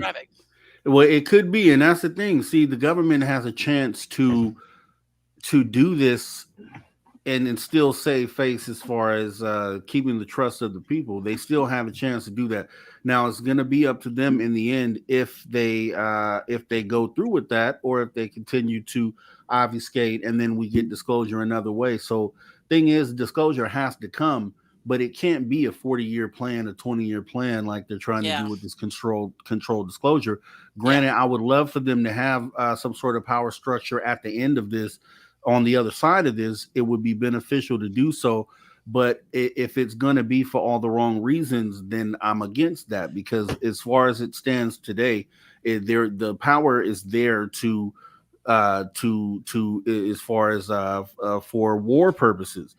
And I think once we get to disclosure, a lot of that could be a side conversation. Like if you ask the humanity as a whole, if they're okay with nuclear war, if they're okay with fighting all these wars, chances are the answer is going to be no. So they have to find a middle point where you can sit at the table with humanity and figure out, what do we want going forward? And that conversation has to be had. It can't just be the government decides how this turns out and they keep power on the other side of this, and we just, sit in the same position that we're in now. This has to change, for humanity with this disclosure coming. It can't just be the same old thing going forward. And Rob, and I'm with you. And how that works is for people to vote and be responsible. How they become responsible is they become informed. And how are they informed? The fourth estate. Okay, so I think it's really important that media, now some media is stepping up. I'd like to see more of that, wouldn't we all? Thank God they finally started to this year. That's one major win that came out of 2023 is the increase in media attention on the subject. And serious, very few of them play X-Files anymore. There's like serious discussion. They bring on, people to talk about it with science and backgrounds. And it's become, like what is it? Gary Nolan calls it the professionalism of the subject. The subject is becoming discussed amongst professionals in all sorts of science, research. Hey, Bob, aren't you a professional? Yeah. Okay. Yeah. Well, we all are. Yeah. But I'm just saying it's increasingly so in organizations, whether that's, Avi Loeb and Soul and everything, it's being discussed. And so I think, and again, going back to the fourth estate and their significance to inform the public, and it's going to be, as this becomes a bigger subject with more happening, there will be more. I don't see any decrease in media involvement, right? Going into next year, when you look at the beginning of 2023 and now, there's been a huge exponential increase in media involvement. I foresee that continuing into 2024 and beyond. So that's going to inform people, and then you have an informed public voting accordingly, etc. Yeah, we're getting close here to bringing in the New Year's for our people out in the Central Time Zone here. So we got about 4 minutes and 45 seconds. So I hope you guys in the Central Time Zone. I would like to know. I don't know if you guys can post in the chat. What are some of your resolutions? What do you want to see going forward? Like, how did you feel about 2023? And what is a resolution in relation to ufology for 2024? If you have anything, go ahead and post it, and we'll bring it up. But we have about 4 minutes before we do the actual countdown for you guys here and bring in the new year for our Central Time Zone viewers. I guess we could talk about the once again the SOR party that we have later this year or in 2024. I hope to see you guys there. You can get your tickets at info@spacedoutradio.com. And also, since you guys are already space travelers, you can definitely join our Space Travelers Club for as little as $5 per month. If you go ahead and visit our Patreon, we would love to have you do that as well. And our swag stores, we do not have ugly swag. We'll run these commercials a little bit later too as well. But you can go ahead and pick up some great swag there. We just added a lot of new swag. We got the RobGee Alien Head t-shirts. So you see the logo in the upper right corner of the screen. So we have those t-shirts on deck. We have the socks. We have a lot of new things that sat down with Dave and we went ahead and added to the shop. So we'd love to see you guys rocking some of that stuff out in Reno. It'd be awesome to see. But everybody you see here on the screen is going to be there, and we would all love to meet you guys. It's kind of what it's all about, is to set up an event where we can get you guys there because we want to meet you. It's not about you meeting us. It's about us meeting you and spending and hanging out with you guys, spending time. So, and that's what I enjoy. Same here. Same here. Yeah. You know, I didn't get to say when I came on too how much I appreciate to be on here with Jim and Bob. These are two dear friends. Yeah. They know. Jim and Bob both know how much I love them, and respect them. And Jim, I talk to Bob every once in a while. Jim, I hadn't talked to you in a while. It's so good to see you and be on here with you. Yeah, I have. I'm really grateful. I've been tied up with the wife's health problems, and I'm sorry to hear that. Yeah, me too. But she's okay now. So good. we just. But still, it's really great to see you. And thank you. I love this. He got a great New Year's present. His book came out. Yeah. Nice. Yes. The Nautilus book. Yep. Oh, okay. We should talk about that. We should talk about that tonight. We can wait for some other time. It doesn't have to be tonight. Okay. Congratulations, Jim. That's exciting. We love to celebrate that is my 29th book. Wow. And it is a great book. I had a gentleman. He goes by Mac. He is, Bob McPherson. He's a retired. I think he's the Chief Warrant Officer 5. He's been a submarine his whole life, and he's been on 6 nuclear-powered boats, and they're in the book. And he wrote a 3-page or 3.5-page book review, and I don't think I've ever been so honored. So where can we find the book, Jim? Where can we order it? Amazon. Okay. Books and what's the title? Books by James C. Goodall. James C. Goodall. Nautilus to Columbia. All right, wonderful.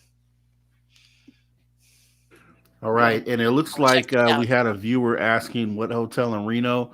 It's going to be the Silver Legacy Casino and Resort. I think that was Kim Jellin. So that's going to be Silver Legacy Casino and Resort. Tickets have been actually they would know they were about $139 per night. I've seen them lower than that for room rates, so you may want to check. But that's where the event is and where you'll want to get the room if possible. So that sounds very reasonable. Now, here we go. We got about 20 seconds here, so let's go ahead and get down in countdown mode for everybody in the Central Time Zone. I need to book my room for that. I need to book a room. 9, 8, 7, 6, 5, 4, 3, 2, 1. Happy New Year! Happy Happy New Year's to everyone in our Happy New Central Time Zone. And Year. my babies live there. My son, my daughter, my 5 grandsons, and a couple ex-wives. So, and Wonderful. Well, Happy New Year to them. yeah. Next will be in an hour. Well, yeah, in an hour will be my time zone. Yeah. Our time zone, Melinda. Oh, you're I'm in Tucson. in Tucson. I forgot Yeah. that. You're right. Our Yeah. time zone. I apologize, Jim. Yeah, you're forgiven. I forgot you're in Tucson. I just spoke for MUFON Tucson. Jim, I know. you I was. for Karen. I was in Phoenix with family. So, Oh, wonderful. but, Yeah, it was I really, really fun. I wanted to go, but I ran out of time. Our friend Karen Hill is doing an amazing job Yes. hosting MUFON Tucson. Yeah. You spoke for her already, right, Jim? Yeah.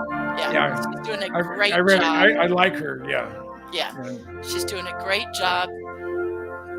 And Bob, I'll put in a good word for you and Lala. She's got to have you guys. All right. So everybody in the Central Time Zone, including Minnesota, Eden Prairie, Victoria, and elsewhere in and around the Twin Cities, Happy New Year. And to my old boss, Major General Gene Andriotti, I know you're not listening to this, but if you do, Happy New Year to you too. That's awesome. That's awesome. Yeah, definitely. And we have, so the next time zone obviously is going to be our mountain time zone that we'll be celebrating in the next hour. And then we will finish it off right here on the West Coast with our Pacific time zone. And that will be our last countdown of the night.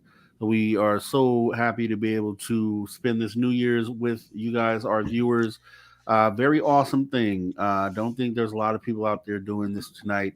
And I think Spaced Out Radio is a great place for this to happen. Hope the listeners and viewers out there are raising a glass of champagne or whatever your preferred beverage is. A little more exciting than a mocha. I hope that you're toasting all those hours and to all those people. Yes. And like I said, we have New Year's resolutions. So going forward, I hope you have a better 2024 than you had in 2023. That's just personally in your personal lives. And for ufology, I think it's setting up to be I think a great 2024. Because like I said, we were talking about 2023. And just the chess, I think a good way to put it is there was a lot of chess being played last year because when we talked about how we had the hearing with Gillibrand, and then right after that we had, which Kirkpatrick stated in that hearing that there's nothing to see here. Then we had the NASA hearing right after that where they doubled down on the notion that there's nothing to see here, kind of taking all the wind out of the sails of disclosure for 2023. But then we had Grush come right after that. And I think that was a chess move because they admittedly said they had Grush ready for at least 2 or 3 months before they actually brought this out. So they waited for them to have those hearings to try to knock down disclosure before they brought Grush out. And it was an obvious chess move on behalf of us in disclosure. So I think that was great. And then for us to follow that up with the standing in front of Congress, getting sworn in, which is an epic, historic moment. And then we had they tried to come back with the Klippenstein fiasco, where the guy came out and made all these claims about Grush. And I've just been seeing a lot of back and forth going this year as far as them trying to knock down disclosure, but then us being able to have something to kind of bring it back into the forefront.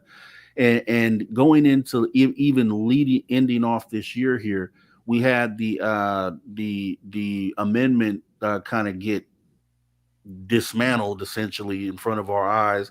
But then we had the Admiral come out right after that. And I thought we were pretty much done for the year.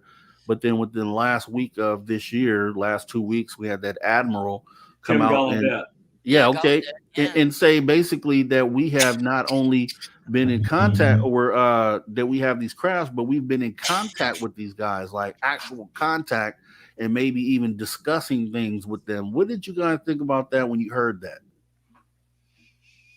I With thought $10 that was pretty $10 bill? brazen. Yeah, the statement that he made about us actually contacting these things or having actual contact with these It things. was pretty amazing. And you remember he was head of an actual agency that has a spot in space because he ran NOAA. Uh-huh. So he ran all the weather satellites for the country, and he was the Okay. chief meteorologist for the Navy.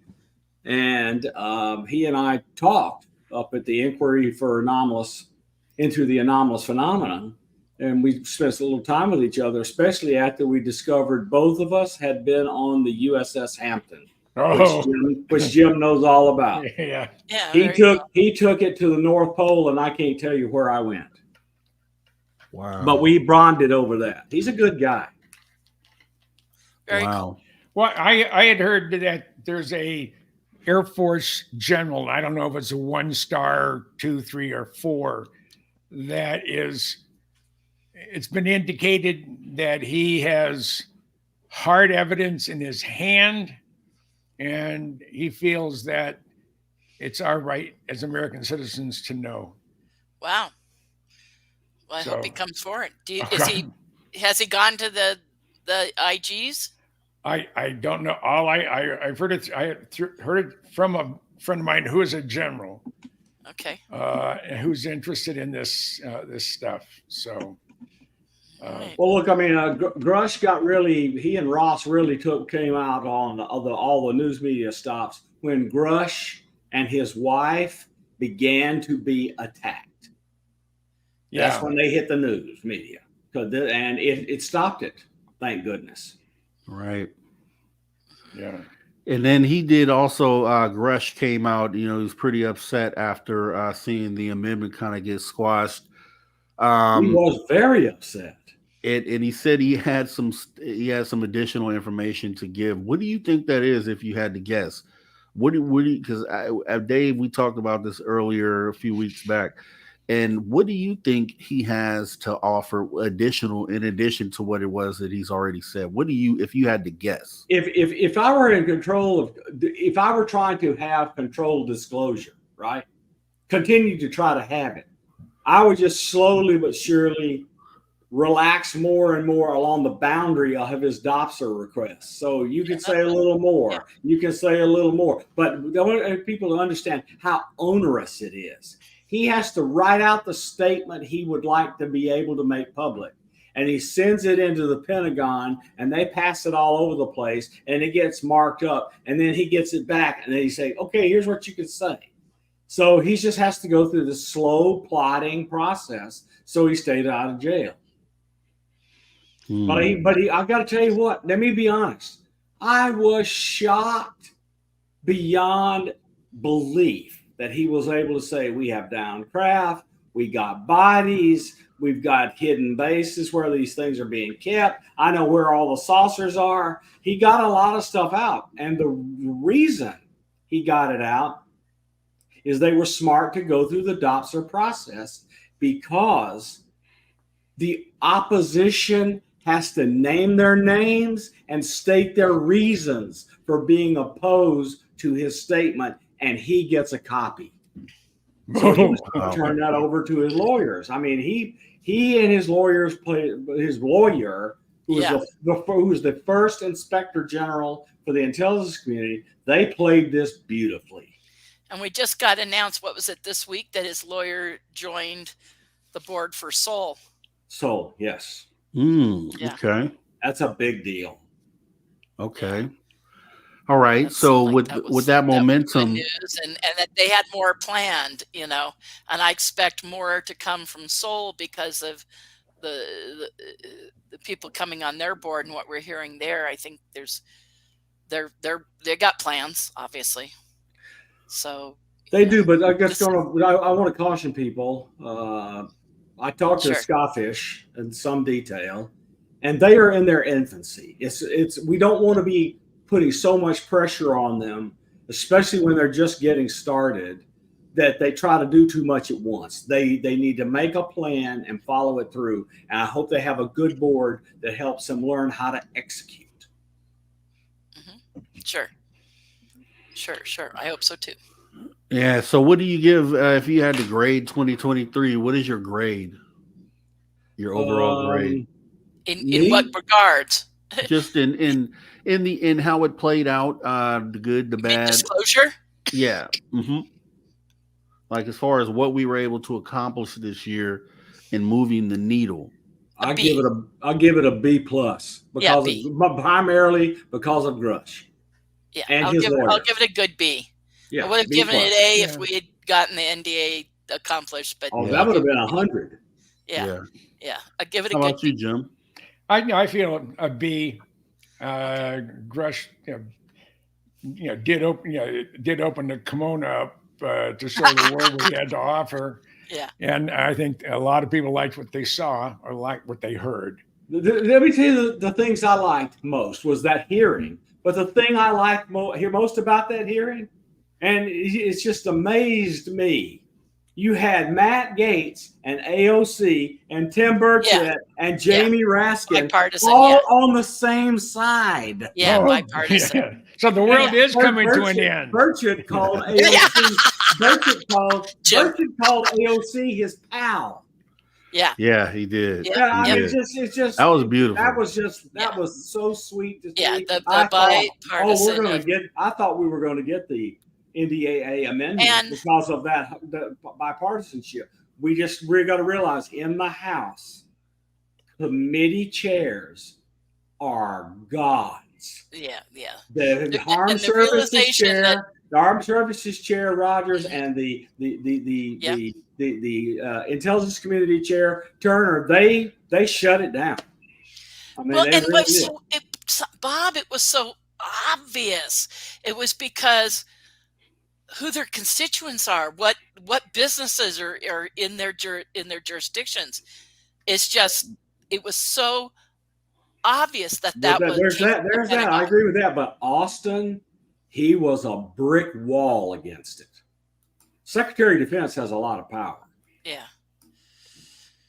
Well, that's right. These guys will come around as they, as it becomes more media attention, as more whistleblowers, as there's more hearings. You look at the wedge it's put in there and what it caused already. You just steamroll that a little, and it's, and they're going to be forced to have to come around, or they're just going to.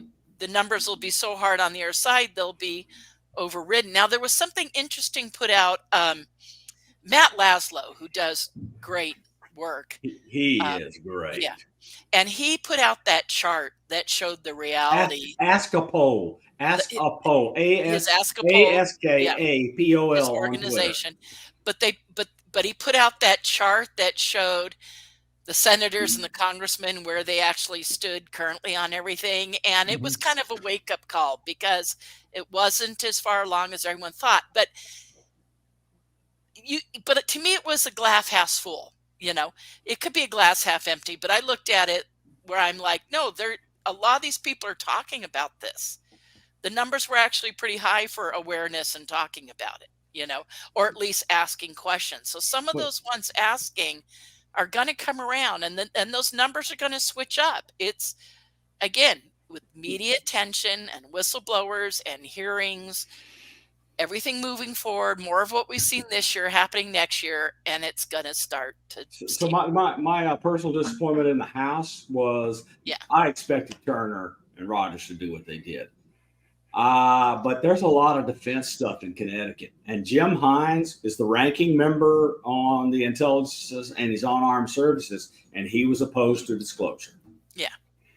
That was disappointing. So there was powerful opposition in both parties to the UAP amendment.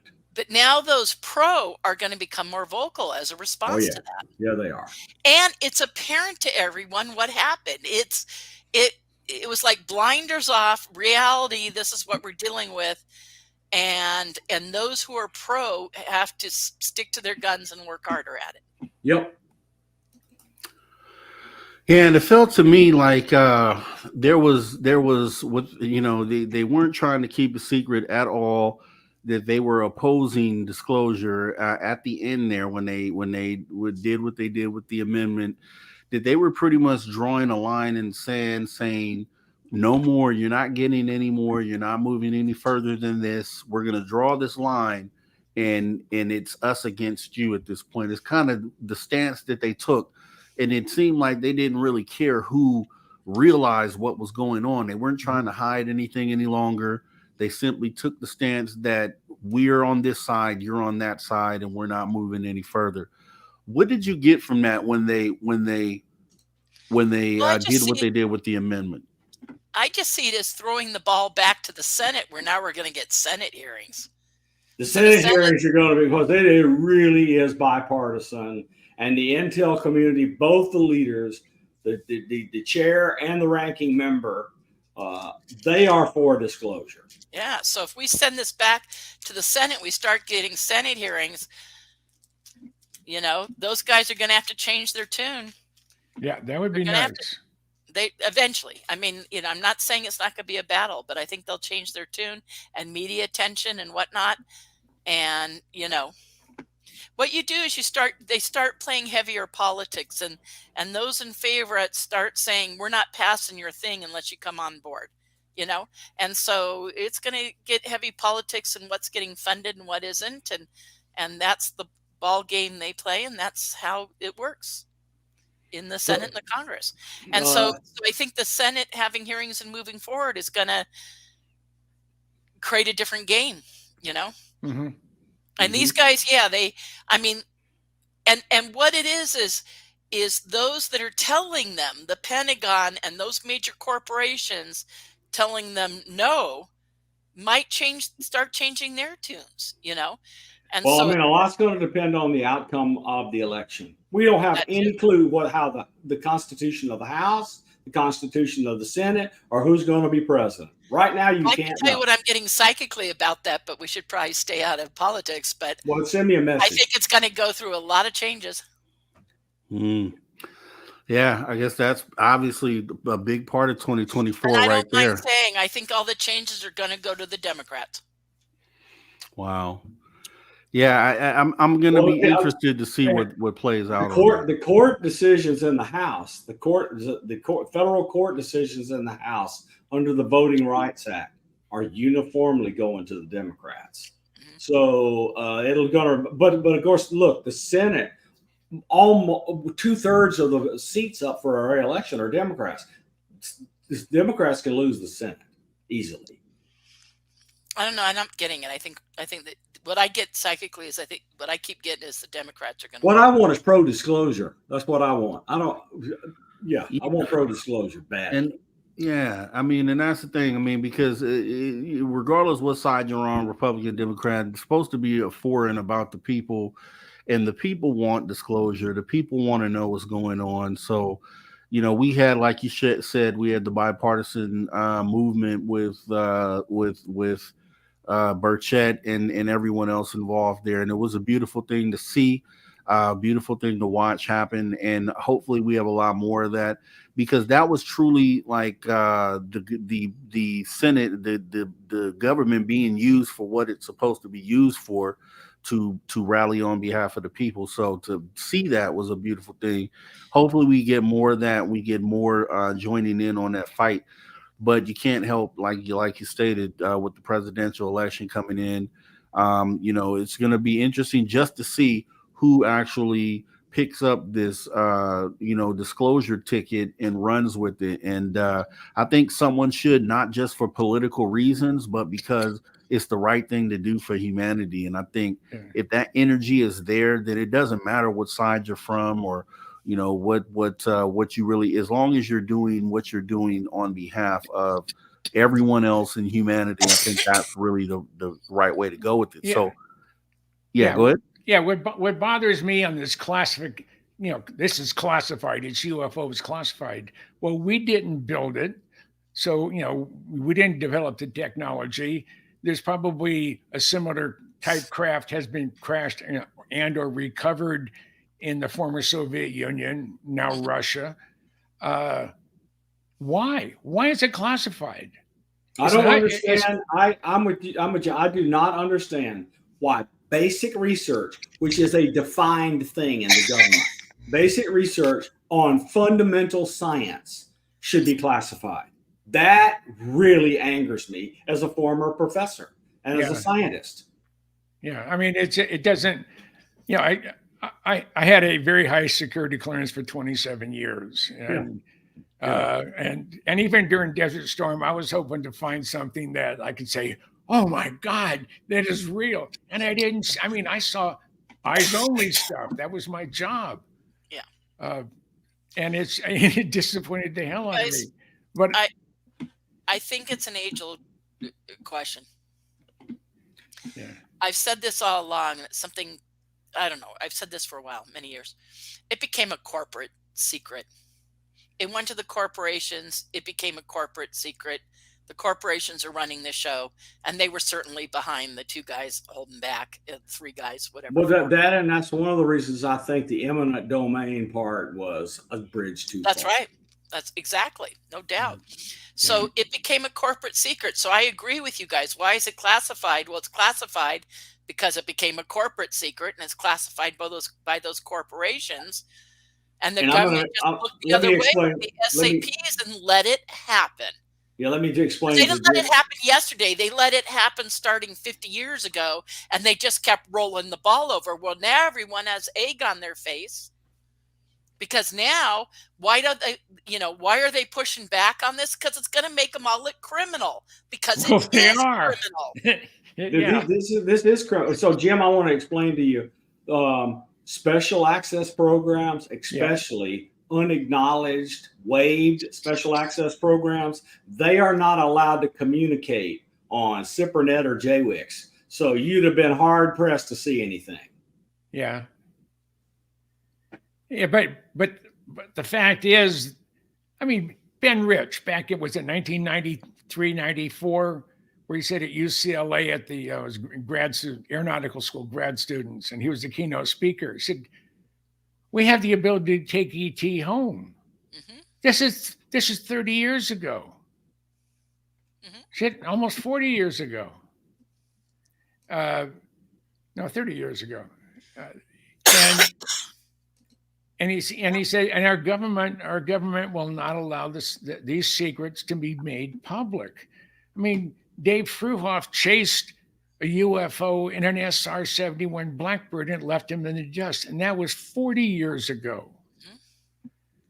I mean, you know, when Ben tells me, Ben Rich, when Ben tells me, he said, we have things that are 50 years beyond what you comprehend. I mean, I said that earlier tonight, but that's something someone like me, I can comprehend a hell of a lot. I know Science Bob can too. And if you've seen it in movies like Star Wars or Star Trek, we've already been there, done that, decided it wasn't worth the effort. Yeah. I want to make a little announcement though about some very exciting stuff that's relevant that I think is going to hit big in 2024. I attended the APEC conference that Tim, what's his name, runs, and there was a NASA scientist there who had figured out the coupling between electromagnetism and propulsion. Ooh. And he made a chip that got 1 G of acceleration with electrostatics.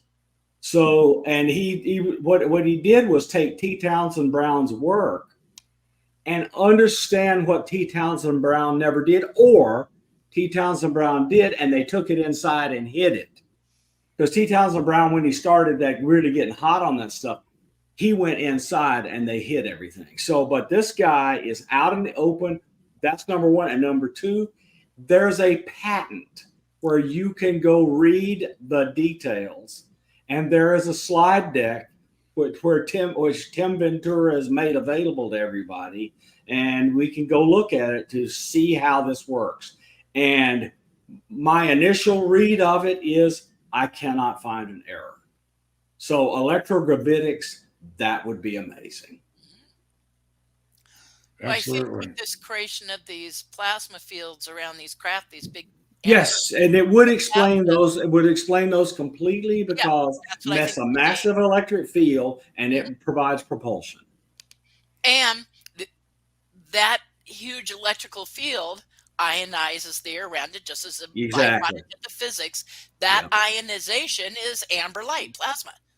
That's when you get the amber, you get the plasma. That's number one. And number two, given what I saw, I believe he is this close, that close to explaining 0 point energy.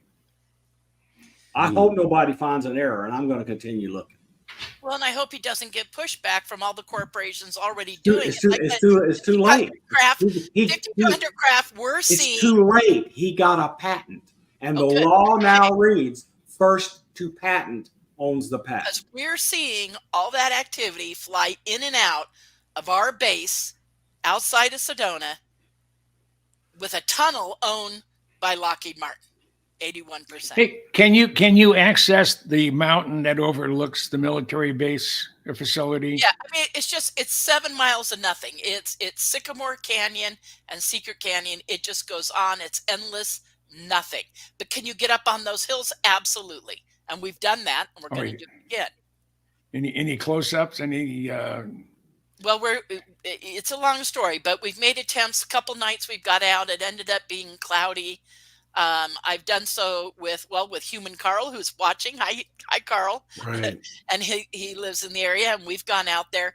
I've also gone out with other people. A couple times we got out there too late because the activity only has like an hour window, and other times it was cloudy. So, and I keep having tours, and it's not like, oh, I can tell my clients we're going to drive 3 hours out in the middle of nowhere. And the people I do with, everybody works and does things. So just getting our schedules the same where we can take a night together and go do it. It sounds easy. It's not that easy, and we all work and have lives. So, but I am going to block out in the next month. January is slower for me in tours. Weather permitting, I'm going to block out time, and Carl, you're out there listening. We will go out again. We can go up on Kasner Mountain. We now know friends of mine went up there the other night. So, it's take some major video equipment. I mean, it's doable. It's like 2 hours of rough off-roading. You got to have a high clearance vehicle to do it. But there's a road that's more accessible. That's out on Mingus Mountain, out on the ridge. Carl and I have been out there. So we're going to do these things. We're going to go out, and there's going to be some time blocked out.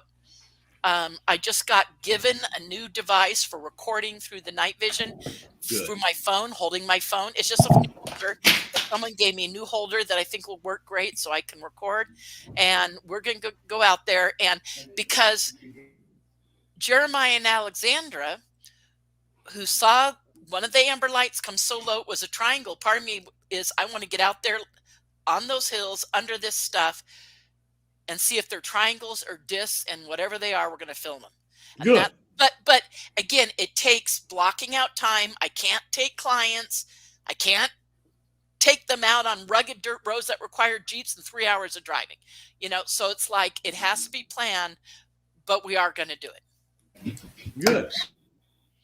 Long story short. So there will be times I welcome anyone out. If you go, hey, I'm going to come, will you tell me where to go and what to look for? And we'll go and be on the phone with you so that they can go out on the hill when I'm with clients. Come on down. Come on down. I'll send you out there. I'll tell you where to go. I'll show you on a map and on Google Earth. And you can go out there and be filming while we're seeing it from a distance. It's just because I keep thank God my tours are popular, Bob, but I keep having clients every night. I can't go do this. I see it with my clients, but we're at a distance.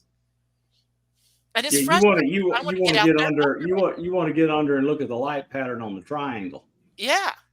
I want to get out there and see all these things close up and see what. So I'm pretty convinced. Cylinders? Is it disc? Is it boomerangs? Is it triangles? I'm pretty convinced those are ours, and I'll tell you why. The three that Lala and I have seen were all right here within 8 miles of Aberdeen Proving Ground. But do we have triangles?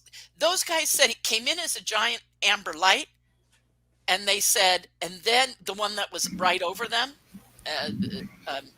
Jeremiah and Alexandra, and they said, Melinda, it shot straight up and out of the atmosphere like a bullet. Do we have stuff that can do that? I don't know, but I'm telling you, I saw a triangle fly right over this house, right over the house. It was not more than 1,000. It wasn't a kilometer up. And then I had one zigzag, like follow Lala and I down US Highway 40. And it was following us. How do I know that? US Highway 40 is not straight, and we would go left and we would go right and we would go up a hill and down a hill, and it stayed right centered in her skylight. So it was following us. And then this helicopter came out and it turned around and did a 180 and took off. Yeah. I have no problem with this stuff being reverse engineered, but it's reverse engineered based on ET technology. I don't know how. I don't know because I'm not on the inside. To create the plasma fields and disappear and make right angle turns and shoot straight up like a bullet. But we're also seeing 50 to 100 of them a night flying in and out of that base. Do we have 50 to 100 reverse engineered craft flying out of the underground base in Sedona every single night for 93 nights? Well, let's just make a hypothesis. Jack Sarfati's warp field is correct and it works. Let's make that hypothesis. Sure. The craft would be cheap. But that's a bigger story. Do you get what I'm saying? If Yeah. we have that much stuff, that in itself is a big story. And Yeah. where did we get it? How did we develop it? It's at the bottom of the hour Retrievals? break. Yes. Okay. And we're gonna pause for the calls right now and take our second break of the night as we get ready to jump into the bottom half of this hour, because we'll be bringing in New Year's for the Mountain Time Zone. But for now, we'll just have you guys kick back as we get ready to jump back into this with just legends all around here. We got Jim Goodall up there, we have Melinda Leslie down here, and we have Science Bob right over there. And we will be back here in just a moment. We'll see you guys in a minute.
All right. Welcome back to Spaced Out Radios. We jump back into our next bottom of the hour where we'll be jumping in and bringing in the mountain time zone for our New Year's here. We have all the legends that you see on the screen here, which would be Mr. Jim Goodall, Mr. Science Bob, and Ms. Melinda Leslie. So we'll be doing this and then sending you guys a note too, because the next hour we have our paranormal reporter who'll come in right after we do the countdown, and then so I'll be dropping you guys backstage for that 20-30 minutes, and then bring you back in for the final 30 minutes right after the final break. So I'll send all that to you. But jumping back into it here, so you were talking about, Melinda, the sightings that you've had on these trips here. And here's the thing, right? So even with my sighting, and I'm to believe, obviously, that what I saw was anomalous for sure. I've shown this on this program before, and it just leads me to know that the government obviously has to know about the type of crafts that I saw, and they have to know that those things are anomalous. And I've given examples, different examples of these things have been seen across the world over the last 20 to 30 years. With the crafts that you're seeing, so are you more to believe that these are anomalous craft, or that are these craft potentially, you think, have been reverse engineered by the government? Are you asking me or Bob? You, for the ones that you see on your tours. Yeah. Okay. First off, I've been doing this for 13 years. I'm at tour number 1,769. 1,770. Okay. In 1,770 tours, we've seen full structure. In other words, we're getting all the hard edges on something, 63 times. This new stuff is just the last 93 days, 3 months of new stuff happening out over the base. This is a new thing. The military swarming, stuff coming in, coming out. It's completely different than anything we've been seeing for 13 years in 1,769 tours. And March 1st will be my 13-year anniversary of doing it. Now, when we've seen big structure, we've seen full great big discs 4 times, triangles 9 times, cylinders, big cigar ships 5 times, a big V shape that my clients thought was the size of multiple aircraft carriers, a big U shape. We've had military jets come in and chase stuff, structure craft 4 times, what I call big light, something close and big, but not quite big enough to get all the detail, 4 times. So it's structure 4 times and another 4 times for big light. So that makes 8 times we've had military come in and follow and chase. So this is the stuff we've seen over the years. Now, granted, what we usually see on a given night are lights high up, but when we see things fly in formations and make a right angle turn or make a U-turn, or we flash on with the laser and they flash back, and we get things doing things satellites can't do, highly anomalous, the defying gravity, all the above. So you go, okay, we're seeing unusual stuff. I'm with you, Rob, that I think the government knows. I think they know what's coming and going. I think our airways are not that, I think we have satellites up tracking these things. Somebody knows. I don't know if it's the DOE or the DIA or Department of Energy. I don't know if it's NOAA, whoever it is. Who manages most of the satellites, guys? Would that be NRO and the Air Force? NRO? And it's so you guys, who knows this? Space Command now. Space Command. Well, it's Air Force, and now Space Command and NRO. Somebody knows. You guys, the old standby in ufology works. Somebody knows, and they're lying because they ain't talking about it, and they know. I can tell you as a mill lab, they know. They're working with ETs. I think Tim Gallaudet is absolutely correct. They're working with them, and they have been for a while. And whoever's managing that is keeping that information. And it's criminal. It's unconstitutional when Richard Dolan was told, I'll think of his name in a second, that told him, but when Kit Green told Richard Dolan, breakaway civilization. And that's what it is. But somebody knows, because the NRO is tracking them and the DOE is recovering them, and somebody knows, and they're freaking holding that information back and lying. And that's why this is a bigger subject. And that's why you have pushback, because these guys know this is a criminal enterprise, game up, and they're not going to let go of it easily. And that's what we're up against. Now it's going to be a long haul to get through that. It's like the layers of the onion. But my God, there's a start. I never dreamt I'd see this in my life. We have a start. And so, yeah, I think they know more about what's coming and going. You know, I just do this fun little thing. I take tourists out, they see it, and then they know. You know how many skeptics I take out that go, well, now occasionally I lose one through the cracks. I had a skeptic recently. I did not persuade him. That's okay. But, you know, I had 100 skeptics this year, or 300 or 400, that I changed their minds, you know, based upon what they saw. So it's okay if I lose one every once in a while, because I have so many. I had a client tonight that said he came with me. He's been with me like 6 times. He said, I brought guys I work with, corporate guys, science backgrounds and everything. And he said they came and they said, oh my God, I don't know what I just saw. They came expecting, people come expecting to say, I'm going to prove to you you're wrong, that you're misinformed, that this is wrong, that these are hoaxes, whatever. And they're certain that I must be faking and hoaxing at something. And then they come and they go, oh my God. Because it is what it is. It's just there and we're seeing it.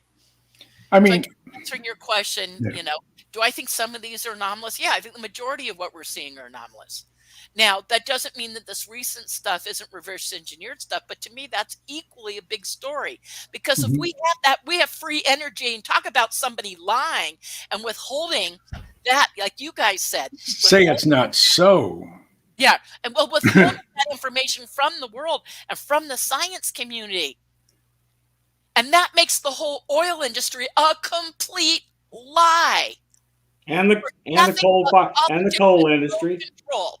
And that has no basis in reality, because free energy is the reality. And so you guys, this is what we're up against. This is why this is the biggest story. And it's also about who we are, our place in the universe, and our future forward as a human race. And there's nothing more important than this. And it's worth fighting for. It's absolutely worth fighting for. Yep. But in answer to your question again, Rob, yeah, it's what we're seeing anomalous. Yeah, the majority of it by far. Because we're seeing stuff that just, I take out the skeptics and they go, what the heck did I just see? And people tell me I live in a new paradigm now because of your tour. I mean, I'm a believer. I'm a hardware guy. I'm a technical guy, but I've never seen one. I haven't been abducted. I was out by the black mailbox a couple dozen times in the 90s. And I would stand out there. I said, okay, if you can read my thoughts, abduct me. No, it runs in families, Jim. If it's not already happening, it's a genetic history. If you're not already part of the genetic program at this point in your life, it isn't going to happen. My mom and my grandmother, my mom and my Sicilian grandmother could remote view on command, and did. Have you ever been trained in it? No. Well, you should. Yeah, I know. I mean, I had visions of 9/11. It was so outrageous I didn't tell anybody. But in 1989, 7 years prior, and about 2 or 3 times a year, I would tell my wife, I keep having the same recurring dream. I'm going to be in downtown San Francisco for an earthquake. Now, I live in Minnesota, but I do have family in the East Bay, and I grew up down the peninsula, and I probably wouldn't stay in San Francisco downtown. I'd go visit it, but not stay. And I was staying, right off of Union Square when the Loma Prieta earthquake Yeah, hit. yeah. Loma Prieta. Yeah. Yeah. Yeah. And I mean, at first I thought someone was blown up by magnums, and I OJ'd over the hood of a car. Didn't even touch it. I'm standing in the middle of Geary and Stockton. Great image, by the way. And yeah. And I look down towards Market and I see rubble. I said, "Oh shit, I'm here for the big one." And the guy I was with, John Tyree, he said, "What's happening? What's happening?" And I said, "John, we just had an earthquake."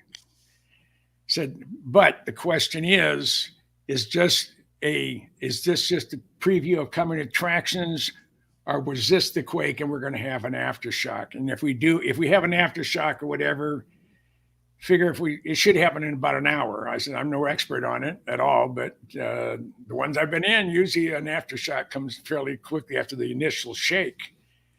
But 25 minutes later, it was another shake. I said, "Okay, now we can head back to the hotel. This is not going to be the 10.0 that everybody's been worried about." And we climbed up 22 floors or 21 floors. And first thing I did, I filled a tub with water. So when you had take a bath, I said, "No, the pumps aren't going to be working. The power's off everywhere in San Francisco. If I can live, I have a lot of MREs on me. I carry them. They're part of me. Meals ready to eat. As long as I have water, I can live for the next 90 days. I won't be very sociable, but I can live for 90 days if I had enough water." Yeah. So that's what I did. And then the next morning we got up. We went to the top of the Shannon Court. And I look around San Francisco and the sun's going down. It's 85 degrees. I'm looking around and there isn't a light on anywhere. It was a full moon. Wow. That helped. It was really amazing. There were regular just Joe Public, men and women, in the middle of the intersection directing traffic. Mm-hmm. And it worked. Yeah. There was Mayor, I think Aliotta was mayor at the time, and I think Jerry Brown was governor.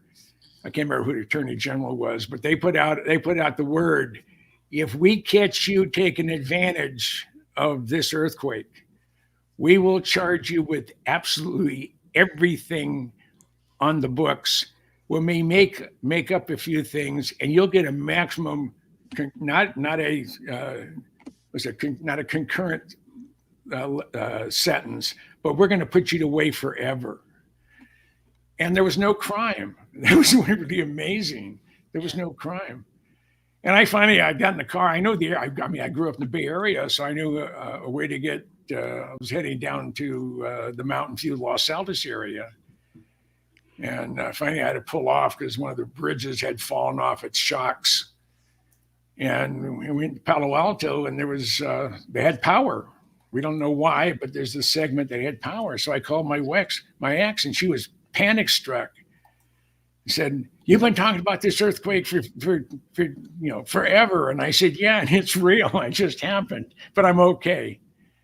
But I also had the same dream on the World Trade Center, but it was so outrageous I never told anybody. And I had that one for about 10 years on a regular basis. And the one I've had now, I'm going to be in the Pacific Northwest for when the Cascadia subduction zone decides to go zip. Mm-hmm. But my dream tells me that I survive. Yeah. So. Well, you sound very intuitive, Jim. I'm not surprised, given the success you've had in life, that you are an intuitive person. Oh, but you just ask. You ask my ask, why is that? They won't back you up on that. So, well, we're getting closer. Just means you are when you choose to be. Oh yeah, and I always have, and I've never pretended to be someone I'm not. And I've just gotten to the point where my life is paranormal 1,000% of the time. I don't know what normal is anymore. There's no. What is normal? Yes, no. Yeah, all my wives. Yeah. And girlfriends in my life have all said, "Well, you don't have any normal friends." I said, "Normal people are boring." That's right. Everybody that I have in my circle of friends and people I like to be around with are all exceptional, unusual, weird. Yep. I mean, you name it. Bob and I are fully, and Rob are all in full agreement, nodding Yeah. with you. And Right. I have two normal friends, and they're both about the same age. They're both 80 now. And the way I describe them, I won't give them the name because their son, I think, listens to this Spaced Out Radio. And I told him I was going to be on tonight. But they're a white, it's a cereal box of cornflakes. It's white with black lettering. Yeah. It's fine. It's okay. It will satisfy a need of hunger. Mhm.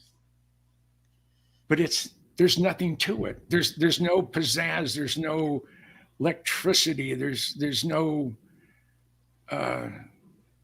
nobody is trying to keep you from doing it. I mean, it's just I cherish life, and I really, really do enjoy every single minute of my life on this planet. And I am blessed by the people I've welcomed into my life. Even bald people. I love you too, Jim. I mean, for those you don't know, I am very, very conservative, and I know someone else in this program is not. But one of my dearest friends, I had him posted on my Facebook. He looks like Santa Claus, and Les is so far to the left. He makes Barry's not what the hell's his name? Anybody on the far left as a Trump supporter. And the first thing I do when I go into Minneapolis, I always call him ahead of time, and I go in and I call him, "Hey, Les," I said, he says, "Yeah, you available today?" I said, "Yeah." And we've known each other for about 45 years. And we go over there, smoke some good weed, and talk politics. And he's never going to change my frame of view, and I'm never going to change his. And we sit there, and half the time we're laughing. We're laughing at the stupidity that goes on in Washington and in state capitals. Yep. For what? I mean, I'm the same way, Jim. I had a friend that I just did that with a couple nights ago, and we just sit there and laugh about. We disagree on politics, but we agree about on everything else. So it's okay if we disagree on politics. I hummed a few bars of the Meatloaf son. 2 out of 3 ain't bad. Because there's we agree on 2 out of every 3 things, but the third one is politics, and we disagree. But I absolutely love this community.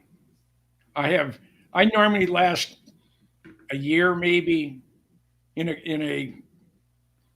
a group of people, and then and I wander off. There's never any hard feelings. I just get bored with them. But I sort of fell into this whole community by accident. I went to the MUFON function in Phoenix in March of 19, and I was meeting my friend of 20 some odd years, Michael Schratt, there. And I knew George Knapp was going to be there. I've known George forever as well. And that's when I ran into Doc Skinner. And then that was the beginning of it. And here I am today. My favorite, the first time I ever saw you, Jim, you were at a conference. I don't know if it was that one or another one, but you walked by and dropped a business card on Richard Dolan's table. And Richard ran over his entire line to come and grab you and drag you back. I mean, he had a lot of people. I didn't want to I did because Doc Skinner said, "Well, you have to go see Richard Dolan." So I stuck my hand in my car. I'm real hard of hearing. I didn't know anybody there but Michael, and I know what his voice sounds like. And I'm just walking away, and I hear Jim, and I keep on going. And I said, "Jim Goodall." Well, that's only got to be me. And I turned around, it was Richard. He was holding my card. He was coming after me. And I was absolutely blown away by that reception. I really did. That was the first time I'd ever laid eyes on you. And Richard Dolan was like he was like a kid. Yeah. Jeez. Well, Jim, this community knew you. You know, we knew you. Your And that was reputation preceded you. That was a surprise to me.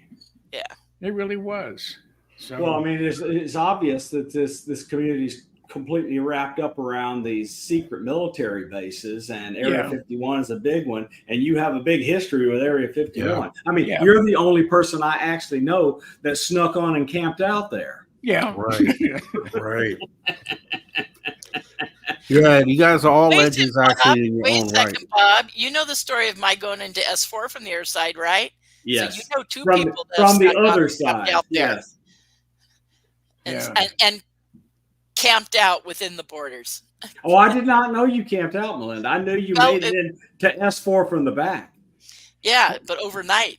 Well, I didn't have the rattlesnakes and everything, and a thunderstorm, and we were not. It was the stupidest thing I've ever done in my life, the most dangerous thing I've ever done in my life, and the funnest thing that I'll never do it again, but I will never regret that I did it.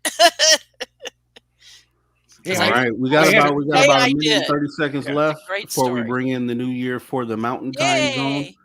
So this is going to be awesome because we'll have one more after that for the West Coast for Pacific. And let's see. So we got about a minute, 20 seconds. And so what we'll be doing, like I said, we'll be bringing in our paranormal reporter after this countdown.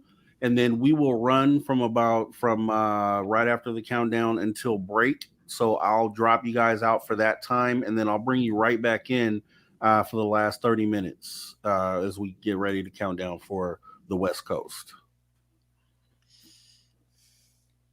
Blast off on I can't believe you don't want to hang out for Hawaii. 52.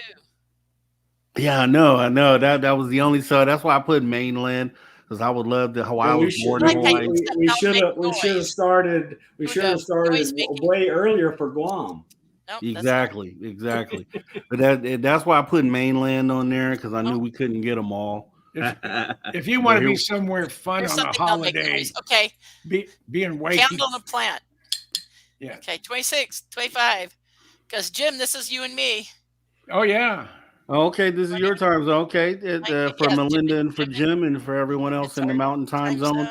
Here we go. Let's get Arizona, ready.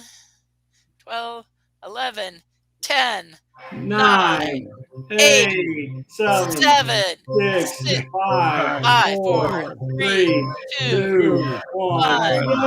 Happy New Year!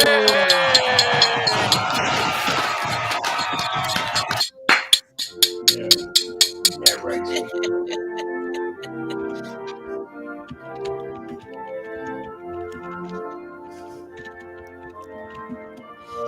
Actually, my latte's all gone. Yeah. You know, if you'd have told me when I was 25 that I would be here celebrating New Year's Eve 2024, I would have probably died laughing. I mean, it just.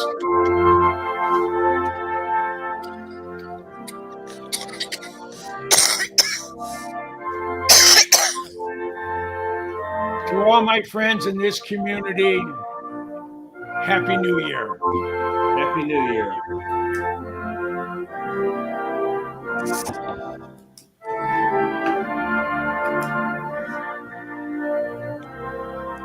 This is a great way to start 2024 right now. Very awesome. Happy New Year, guys. Improving my outlook. Yeah, we have a great community, and I'm glad that everyone came to celebrate the new year, the transition into the new year, because we spent all this time together in 2023, and we were able to start off the new year together as well. So I just see a lot of good energy. What city are you in, Rob? I'm in Bakersfield, California. Oh, so the next one is for me. Another hour. That's you. Yeah, so the next one is for me here. Let me bring that in here. We have about 58 minutes until we're celebrating the new year here on the West Coast. And let me see, is our paranormal reporter is supposed to be in here right now. Let me see.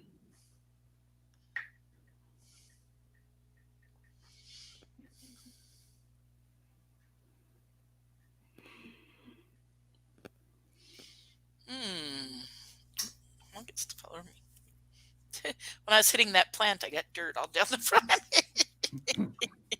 That was a It nice was. looking cactus.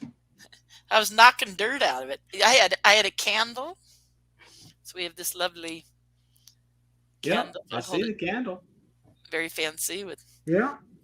Okay, and then I had yes, I had a little succulent, real one, by the way. Oh, But I thought it that's was when I was cactus. knocking all the Yeah. dirt out. Sorry, Yeah, yeah. plant. I got it all down the front of me. Getting a little too into it. I had a great noise. All right. Yeah. So it looks like he's going to be late. So we'll just we'll just play it by ear here for the last hour. If he jumps in, I'll just bring him in with everyone here, and we'll just do it with everyone Who's on your screen. paranormal reporter now, Rob? It's Travis Moostoos. If you've ever okay. had a chance to meet Travis, he's a really great guy. He's connected with the tribes out there in Canada. Oh, Has a wonderful. lot of great insight as far as that goes as well. So he's a real good dude. So if he shows up, I'll just add him to the screen and we'll talk that way. All righty. He needs So to with tell us about his Space Brothers. Exactly. And he has some great insight. He's connected with the elders out there, and that's why we brought him on for his perspective and what he's able to bring to the table. And he just has a great energy. Is he in British Columbia? I think he's over in Ontario on the eastern side. Ontario. Yeah. So You may have fallen asleep.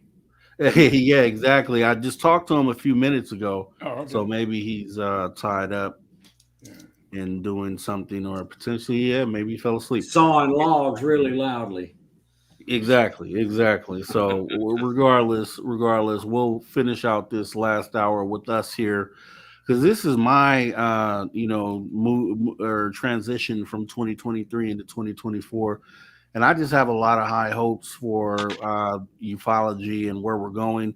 I didn't anticipate. I thought, okay, here we are in the last month.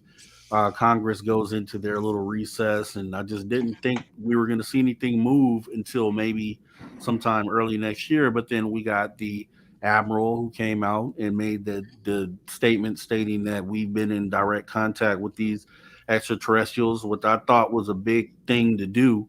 Can I tell you what? I was going to tell you straight up. I can't believe he did it, because I know who holds that classified material, and I live in the same state as them, and they do not like it when their secrets are come out. They don't like it. That's why I said, how would he be? I just had questions more so when that happened, because I'm like, how would he have the ability to come out and make a statement like that? Well, I guarantee he put out a deal. He got a doctor approval, or he wouldn't have done it. Oh, you think so? Okay. Oh, Okay. wow. Yeah, that's the question I had about Bob, that. you don't think he was pushing the envelope? You think that No, was he's still an admiral in the Naval Reserve. He's not going to threaten that. Wow. He's on a bunch of boards for which he needs his security clearance. No, he got approval, or he wouldn't have done it. And that is pretty wild. And if he did it without approval, wow. Yeah. That's really a big deal. It's True. It's hitting the fan, huh? It is hitting the fan halfway between Washington and Baltimore, I promise you. So that just, with that being said, that's momentum into 2024. I just can't wait to see what happens next. Do we have...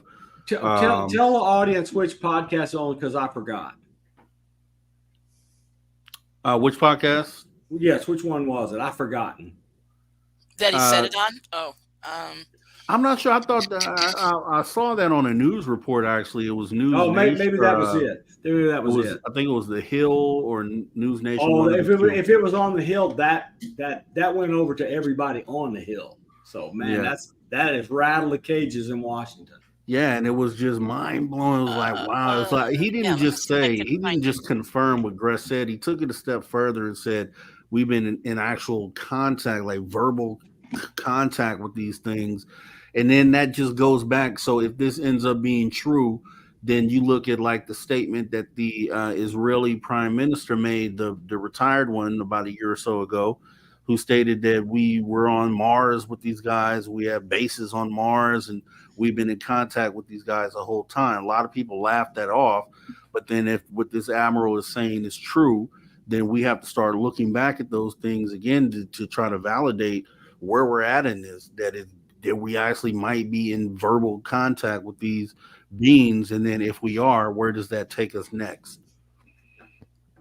And it looks like we do have our paranormal reporter just coming in here. So we'll go ahead and bring him in, add him to the group here. And you guys can meet Mr. Travis Moostoos. I don't think he has his camera ready yet. You're sideways, Travis, if you can hear me.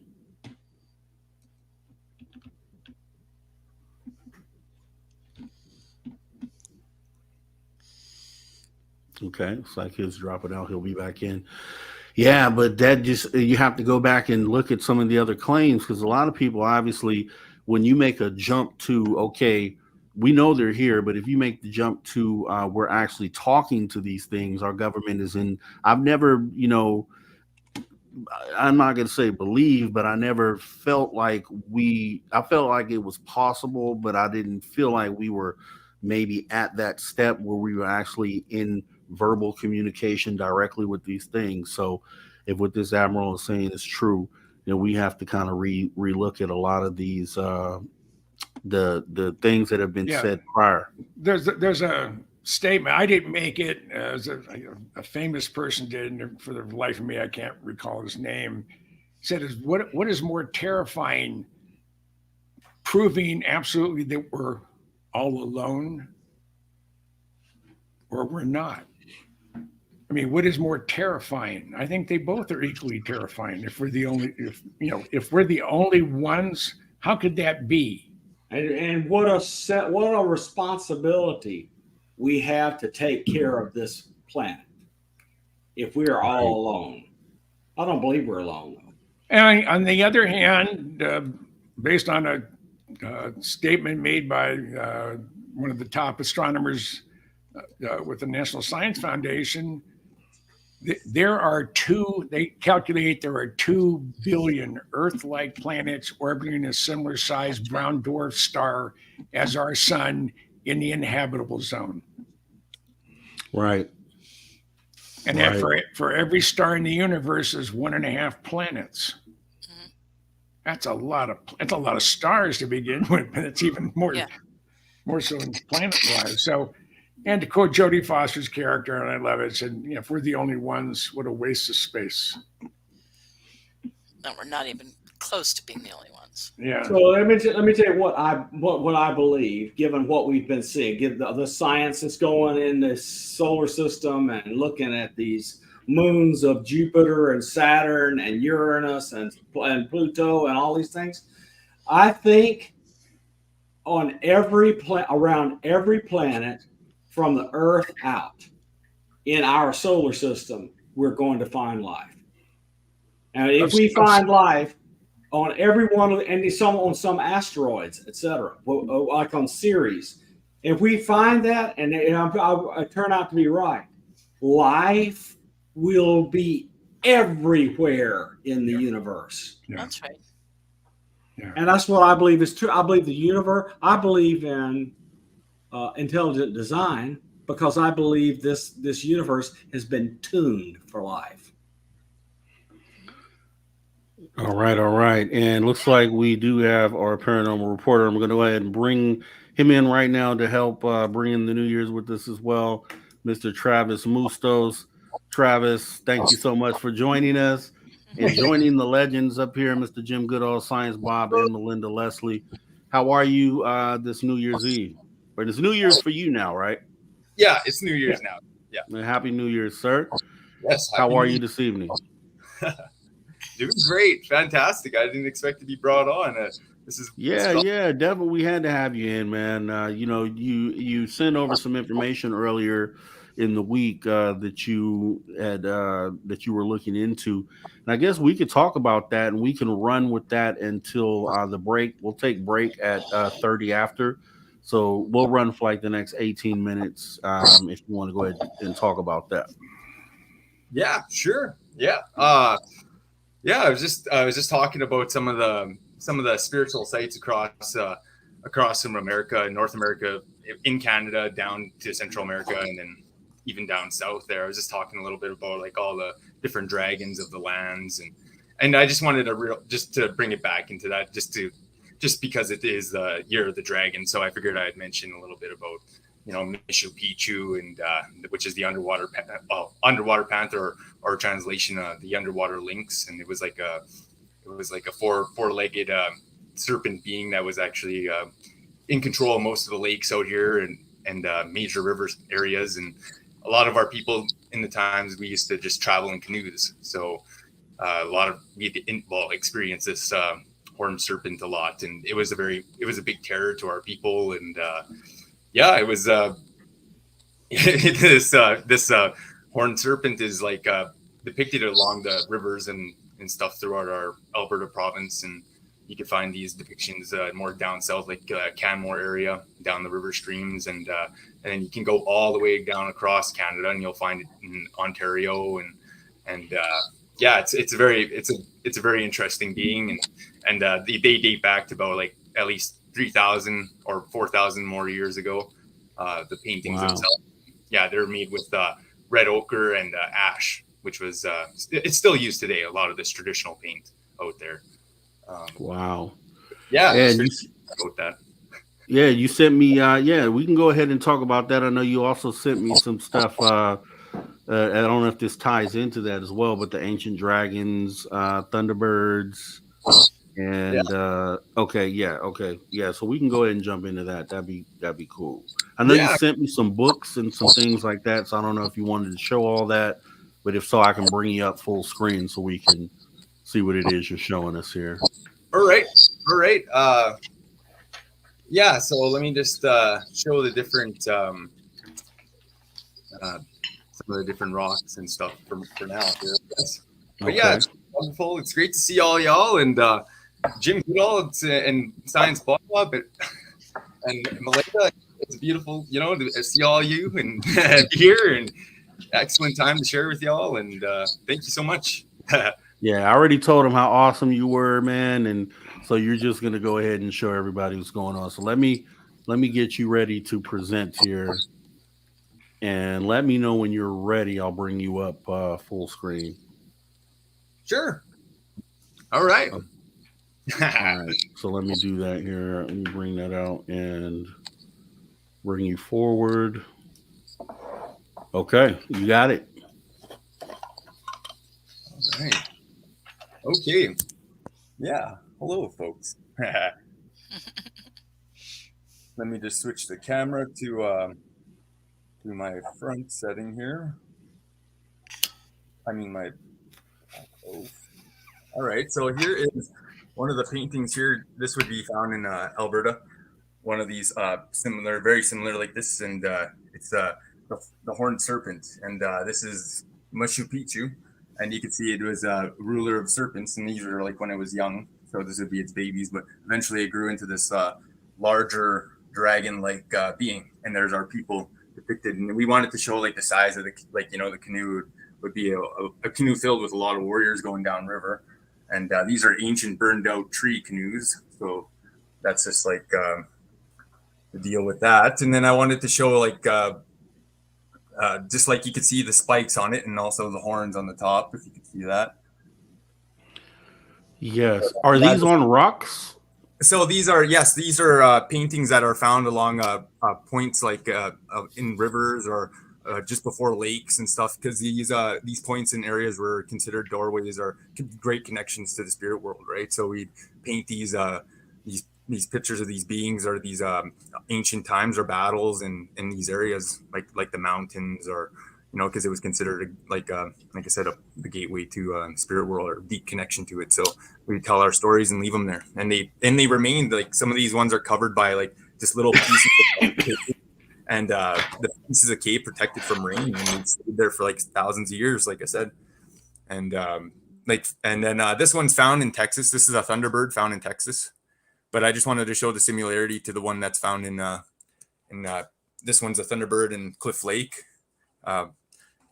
provincial park in Ontario. But yeah, I just wanted to show like the similarities of these thunderbirds. But this great being thunderbird was a huge beast that would essentially it would. Well, let me just face the front again. Essentially, this beast was so huge that it would stay in flight for like it would never come down. Like it would just like nobody ever seen it land. It was always in the sky, and every time it would fly by, like people would see the feet of it, and it would have very scaly feet. So it was almost a dragon-like bird. But when I was told from the elders was that it wasn't a bird or an eagle or a dragon. It was like an ancient beast from prehistoric times that still survived because it was able just to fly and dodge all the chaos and stuff from years and years. And so this bird was it was a very strong being throughout time, and also it had a lot to do with spirituality and visions, and the spirits of these animals are very much guardians, and even like still to this day, like a lot of the stories that are told about the ancient thunderbird like go back to always it being a form of protection and flying over, and every time it flapped its wings it would create electricity and in the sky, and create lightning storms and bring rains and all sorts of like I said it would there's tales of it like fighting a lot of the horned serpent a lot of the times, because like the horned serpent sometimes would grow angry with some of the tribes peoples around the areas or lakes, and sometimes these beings would come down from the sky and actually come pick up the horned serpents or come eat them. And there's a lot of tales of that. And then also too in the ancient battles of the reptilians, you get more down northeast of Canada, and a lot of the tribes out there have a lot of stories of how this thunderbird was helping them fight the reptilians back into inner earth and chase them back down there. And this is so this thunderbird is a very, very spiritual bird and being, and it was actually part of a lot of our visions of our people. Like our in the ancient times, they were told not to go to Atlantis. They were told not to go there because during that time of Atlantis, there was a lot of greed and chaos and destruction, and people were losing their connection to the lands and the great spirit. So pretty much the thunderbird told us not to go over there, so we would stay over here and keep our connection to the spirit world. And that was a big message from the thunderbird, because he was talking about how cities could divide people and create isolation, and it's almost like like the zero connection, right? Because you're losing the connection to the earth and natural being of it, right? So it's a very wild subject to talk about. But anyway, I just wanted to talk about a lot of those ancient dragons and like how they're very much connected to right from up here down to South America in the ancient temples. And I just wanted to give me a second here. I just wanted to make sure I find the right pictures of these temples. Yeah, that's awesome, man. Yeah, why you look for that? Yeah, I just had to. I sent it to myself here. Just give me a second here. Yeah, take your time. And then while you're doing that, after we show that, I just want to add a question about, how do the tribes look at New Year? Is it celebrated? And, what the spirit is behind that. So after you get through this, Yeah. Our in Native world, our New Year is on the solstice, so June 21st. Every year. So, but still, we'll say Happy New Year for the calendar folks and everybody, that sees it that way. Like, it's not a big deal to say Happy New Year or anything like that, but it's still like that's why a lot of our powwows and celebrations take place in the month of June. And and a lot of our sun dances, that's mean time for a lot of that too, like the spirit world and connection to that, right? So the sun dance is a big one that happens. And let me just get that one, and then I wanted just to show, and then some of the temples down in Mexico. There it is. Okay. All right. So so I was just trying to show like some of the connections down to down to Mexico and just showing like some like how the steps are always dragons, and it always goes back to having like these serpents as ancient figures, right? And that goes back to a lot of the teachings that were the dragons were a lot of their spirits that they gave to the earth when a lot of the spirit beings were coming together to create the earth in the very ancient worlds. The dragon was one to give up their first spirit to help create the earth, and that was the crystals of the earth and the quartz crystals, and it was said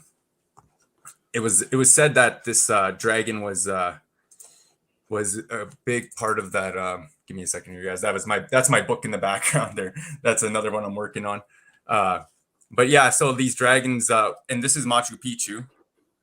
These are aqueducts on the sides running along. You see these serpents are always depicted in these ancient buildings and connections. So I just wanted to say that all throughout America and even down in the very South Americas, like, you know, go right down through Mexico, all these dragons were part of this land, and like, you know, it's just a big part of like I said, our world. And I just wanted to mention a lot of that. And like I said, it was the year of the dragon, and yeah, that was pretty interesting, I guess. The one that you showed right before the serpent, looks like it was almost like a dragon head. Is that carved out of stone or? Yes, that would have been adesite. Adesite. That's what it's called. Okay. And, yeah, that would be at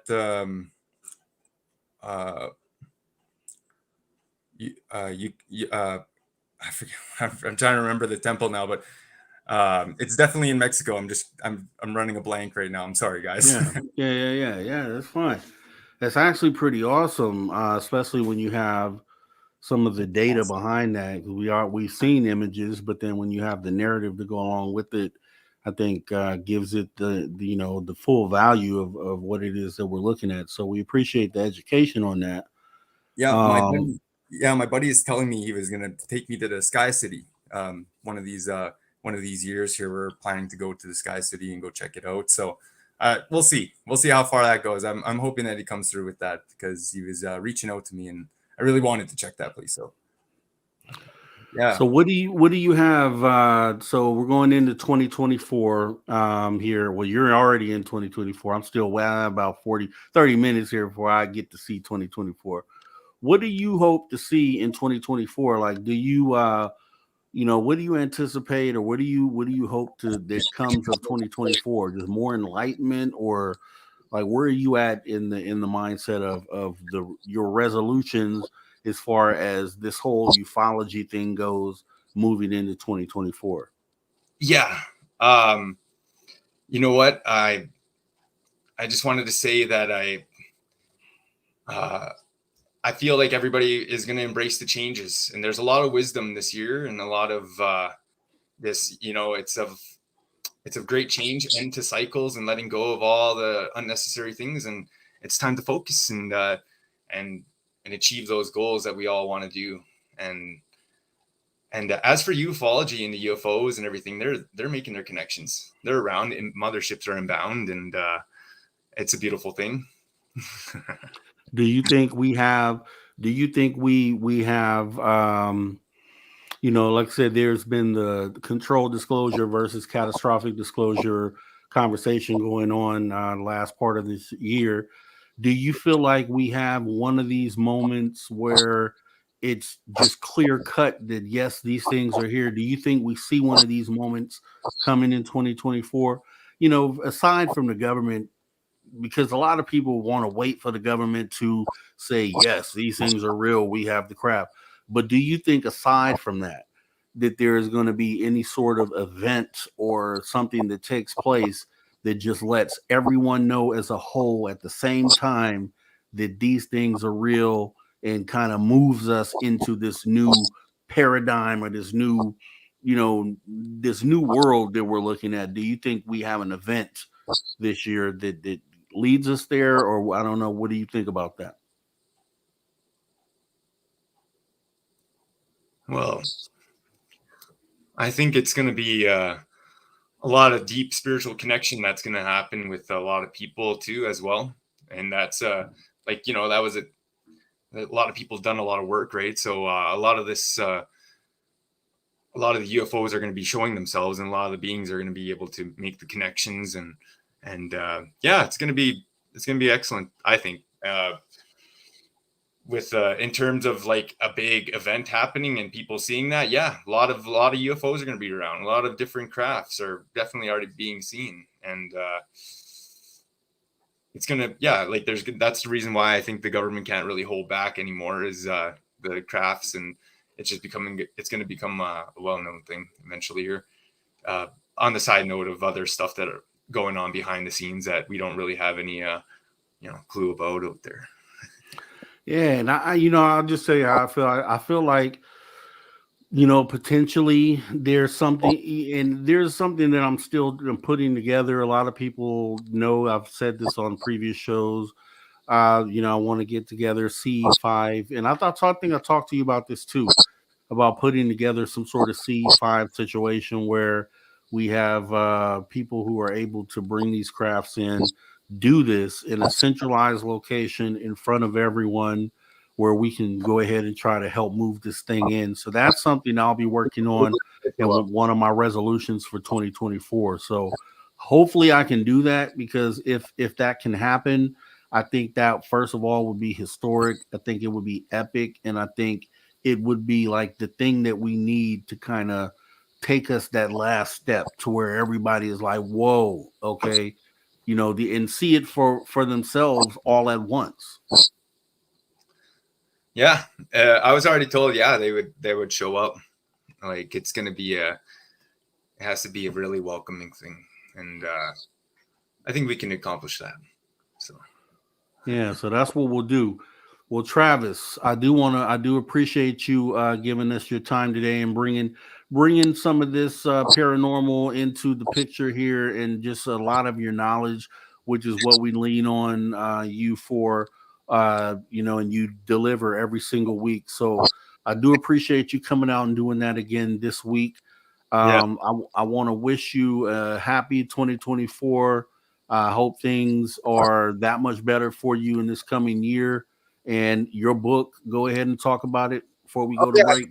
Yeah, I apologize for when I first announced it there.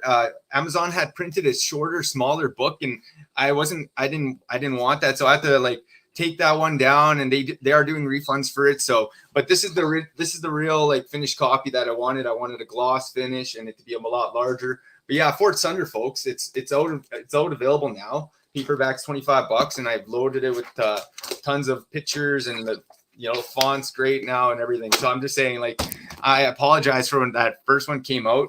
Amazon really messed with me because I wasn't sure what they were meaning by the font size and the book size and stuff, and then it really confused me. So but I figured it out now. So it's out there in proper form, and they also printed off an earlier draft, which kind of upset me a little bit too, because this one actually has the proper draft in it, which was draft number 9. Okay, well, that's what's up. We love that, and we'll be promoting that, man, and we'll make sure that gets out there, because we love for everybody to pick that up, Travis. And once again, I appreciate your contribution, man. I appreciate you coming in. I know it's a little later for you, but once again, Happy New Year, and we'll be seeing you again next week, man. We're back to business as usual, so we will see you again next week. Yeah, I also do have another book out there, Palladian Who Stole Me in My Heart. You have to check it out on Amazon. It's a completely ebook, it's an electronic book. So, you can check it out. It's pretty cheap. So under Amazon, do they just type your name, Travis Moostoos, and then the books will come up? Actually, it's better to type it up by the book name. So The Palladian Who Stole Me in My Heart is another one. That's another one that's available out there now. It was released a week ago or so. Okay. All right. Well, we'll talk more. We'll talk more about it. We'll make sure that we highlight that. And if you send me the promotionals, I'll make up a promotional for it. That way we can show it during the show as well. Oh yeah, you know what? That'd be excellent, dude. I could throw a little something together, and I could definitely do that. That sounds all right. Fun. Well, Travis, thank you so much for coming in. We're going to go ahead and pause for the cause with our last break of the night as we get ready to jump into the last 30 minutes and bring in the new year for here where I'm at on the West Coast. and it'll be the last countdown of the night. So once again, thank you, Travis, for coming in. You have a great rest of your night. Take care, and guys, we will be right back. Thank you very much. You have a good one, man.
All right, all right. Welcome back to Spaced Out Radio and the final hour here with me, your host, Mr. Rob G.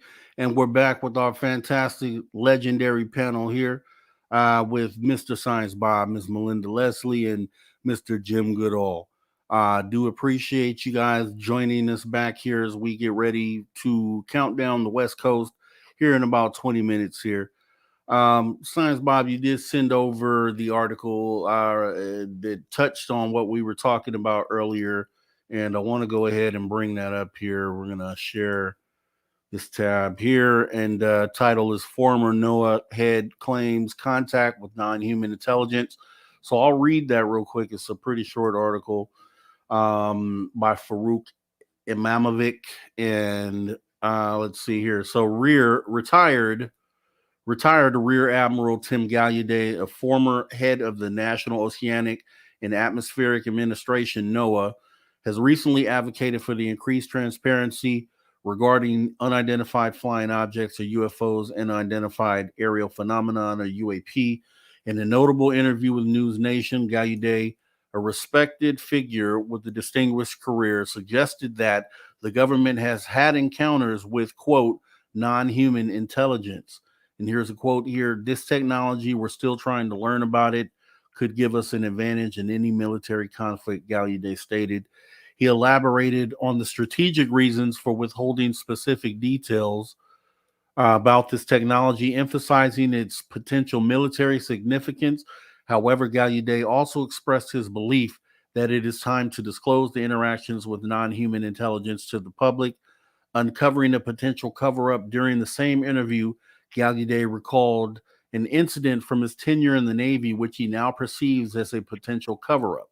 "On one of my jobs in the Navy, I was the chief meteorologist of the Navy at the time when Orion was encountering the UAP off the U.S. East Coast," he says. He shared that these encounters happened in training airspace and posed safety risks, including near mid-air collisions, yet were not adequately addressed by the Navy. Gallaudet revealed that in an email related to UAP sighting was removed from his computer on a secure network, further hinting at efforts to obscure such incidents. Additionally, Gallaudet expressed support for the claims made by David Grush, a former intelligence official who has come forward with allegations of secret UFO retrieval programs. Grush, in his recent interview with News Nation, Elizabeth Vargas, indicated he has received additional clearance to share, quote, firsthand knowledge related to the UFO UAP transparency movement. He says, "I will be discussing what I actually do know firsthand," Grush stated, acknowledging previous limitations on his ability to disclose information due to Pentagon and intelligence community constraints. The statements by Gallaudet and Grush add significant weight to the ongoing conversation about UFOs and UAP, suggesting a deeper complexity and potential governmental involvement. Their call for transparency reflects a growing desire among both officials and the public to understand these mysterious encounters and their implications. So as I go ahead and make sure everybody is unmuted here and allowed to speak here, okay. So yeah, reading that Science Bob, what is your take on this? Well, so first of all, the Orion he's talking about is an airplane, and it was flying a mission for the Navy in the training range off Virginia, and he knew that a message had been sent up the classified email system through the intelligence parts of the Navy. That classified system is called JWICS, and it's distributed at very high level to people on the proper email chains would need to know. And he claims within a day the thing got deleted. Let me tell you what, that took some moxie. That's a federal record. And whoever did that had a lot of authority. So to do this, so it's pretty amazing. So I talked with him. He told that story to me and others in New York. I didn't realize he was going to come out on News Nation with it. I knew I could tell you he was chomping at the bit to get over the secrecy. It's clear he does not approve of this, and neither do I. I mean, I feel that this constant lying about these things by the government and the corporations which serve it to the American people has been a major deal in continuing to undermine confidence in government. The government, if it were me, I'd pass a constitutional amendment banning lying to the American people. You don't have to tell Oh them. God. Just don't lie to them. So, do you think, with that being said, with him coming out the way that he did, do you feel like this is, this is a sign that there are potentially going to be more people within the government coming out with these sort of stories where they've been I do. obfuscated? But Grush's statement and Tim's statement are evidence that things are loosening up. If Grush got permission to speak of his firsthand knowledge, that's kind of amazing. That means that slowly but surely the crack in the dam is widening. Yeah, how do you feel about that, Jim or Melinda? Either one. I mean,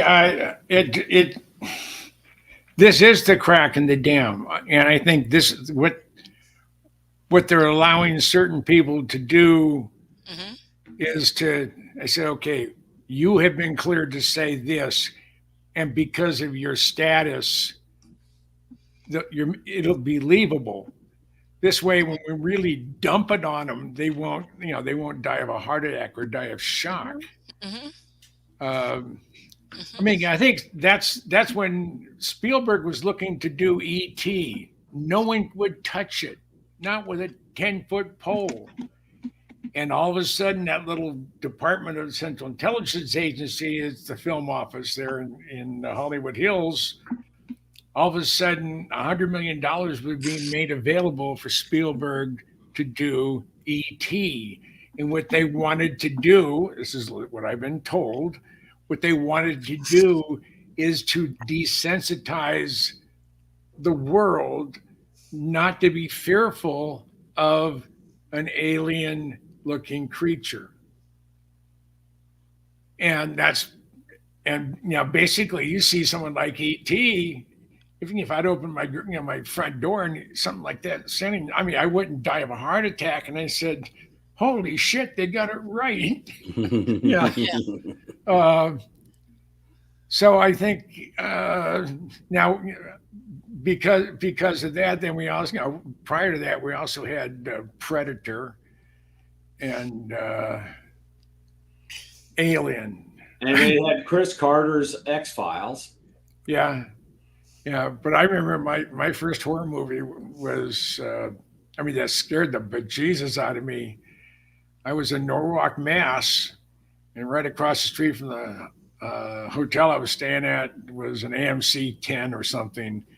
And first run of Alien, the first one. And I'm sitting there just watching it, and all of a sudden that thing pops out. And it's a good thing I didn't have a drink in my hand. It would have probably landed about 10 rows back. I mean, jeez. And then I wouldn't watch it again after that. I watched the whole thing, and it really spooked me out. And for years, my son wanted the third one was out. I said, well, I tell you what, let's marathon it. So we started with Alien, then went Aliens, and then went the third one. And I got over being affected by that. I think it was the shock factor of the critter leaving the premise. So, but no, I think. He was supposed to do this. I think when the Air Force wanted someone to do something on the F-117, they gave that information to my wing commander, and he said, hey, I fly with a guy who flew F-117s. You want to go interview him? I mean, I was a 2-star. Called me. No, it was 1-star at the time. He called me in his office. I was the wing historian, and he says it had nothing to do with the unit, but you want to go interview somebody, and I did. And I wrote a book. Bill Sweetman and I did the first book on the F-117, all based on that interview. So sometimes people are asked to be the bearer of good news or bad news or holy shit news. Yeah. That's basically what we're looking at. And the latter, I think that's what this is here. Is this the holy yeesh. Yeah. So what do you think about that, Melinda, with this, him being able to make a statement like this, and where do you think this leaves us? Oh, I go back to what Bob said earlier. The fact that was News Nation was funny. You guys saw me looking down at my phone. I was trying to find, and I was going to post on Twitter, where did he last say this? And then boom, you came back to this. So it's like, oh, okay, I don't have to. But Tim Galata, to say that on News Nation, that's a pretty significant mainstream news source now, and say it there suggests, like Bob said earlier, it must have been on the Dopser, and that's pretty significant. And then at the same time, Grush in the same circumstances is saying he's got this additional information he can now say. So, that's somebody doing a controlled disclosure. And I think both these guys are saying what they can and have been tasked, like Jim was just saying, to be the bearer of the news, and there we go. So I think it's a sign of more to come. If they're being given permission to say this much, what's the next thing they're going to give permission? Or somebody else who says, I had hands on. See, I think they're getting us ready for that. What do you think, Bob? That's what I think. It suggests they're getting ready for those guys whose jobs are. Sorry, I'm getting over that crud that was going around. Anyways, that Dopser to say, I handled bodies, I handled debris, I was in charge of a program, and I had guys under me. I mean, is this what's coming next? Because we're already getting, crash retrieval debris. Someone said earlier, maybe it was you, Rob, who asked, what do you think Grush is going to come out with? And he's already said he's written some paper or something to be released.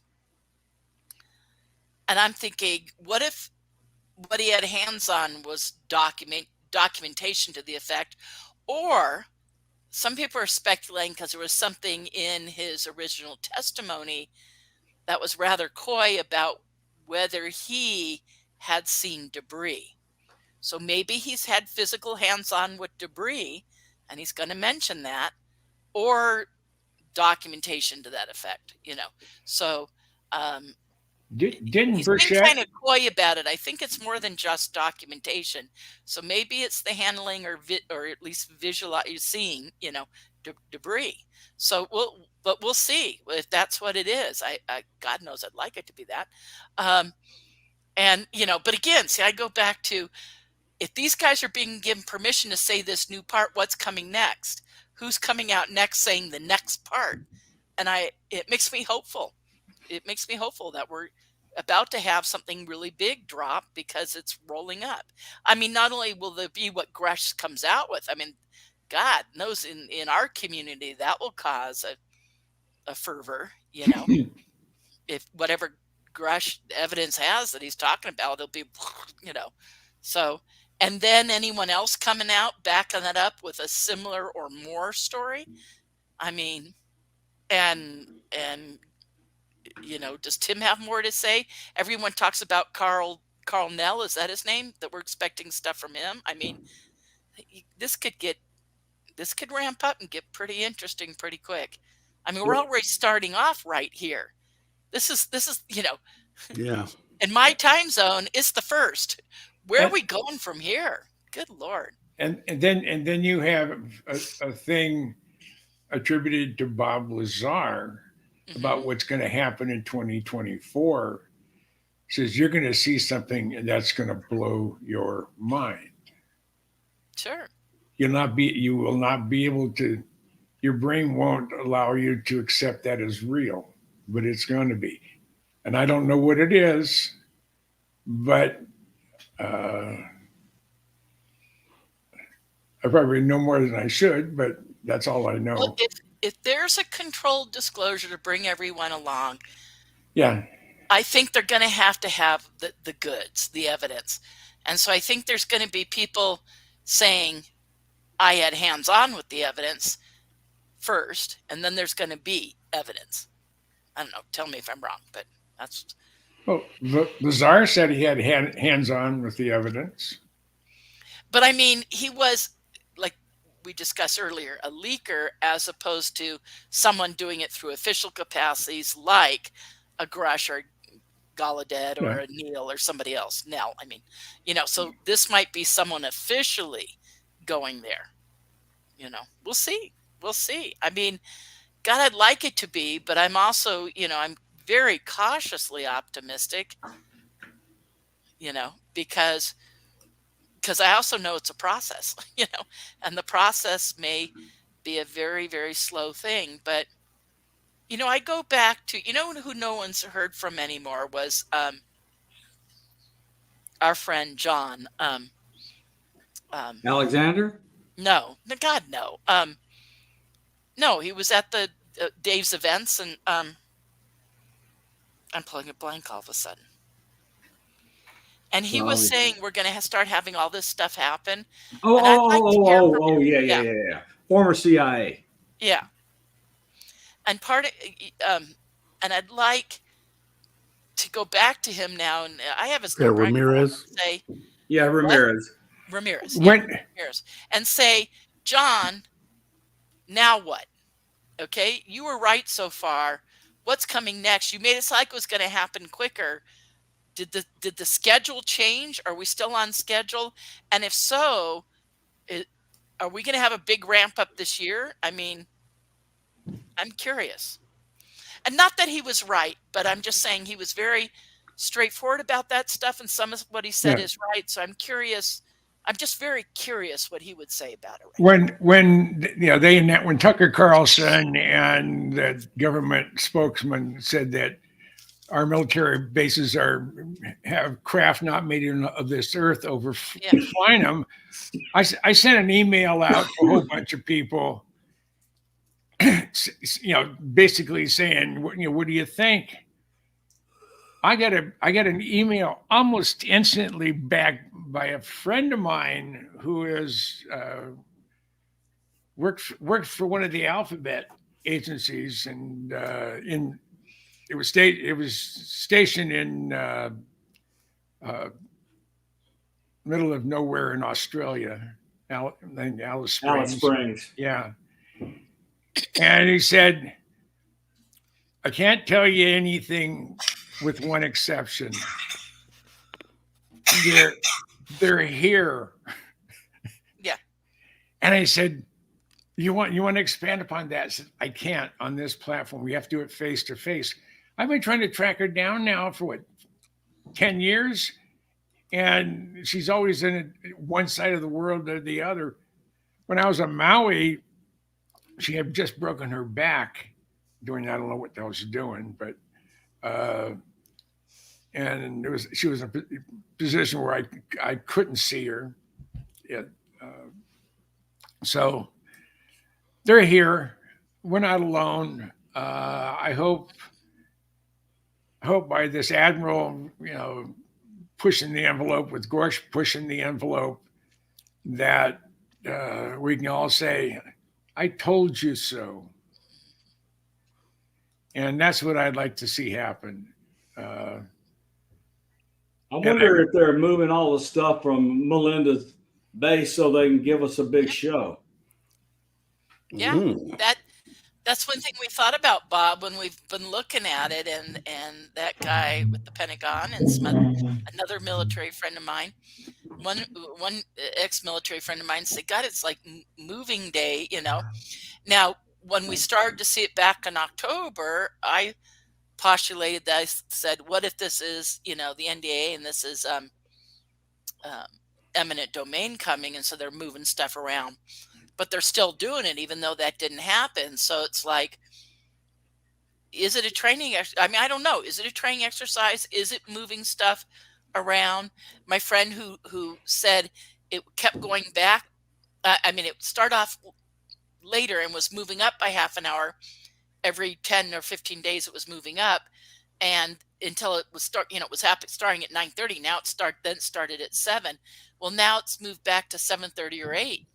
So it's moving back the other way, and that suggests orbits. So, but if they're needing orbits, that's not about moving around on planet. That's moving it off planet or to the moon, or bringing stuff in from off planet. So all I have is questions. Yeah, I can say we're seeing these patterns, but I still don't get why, you know?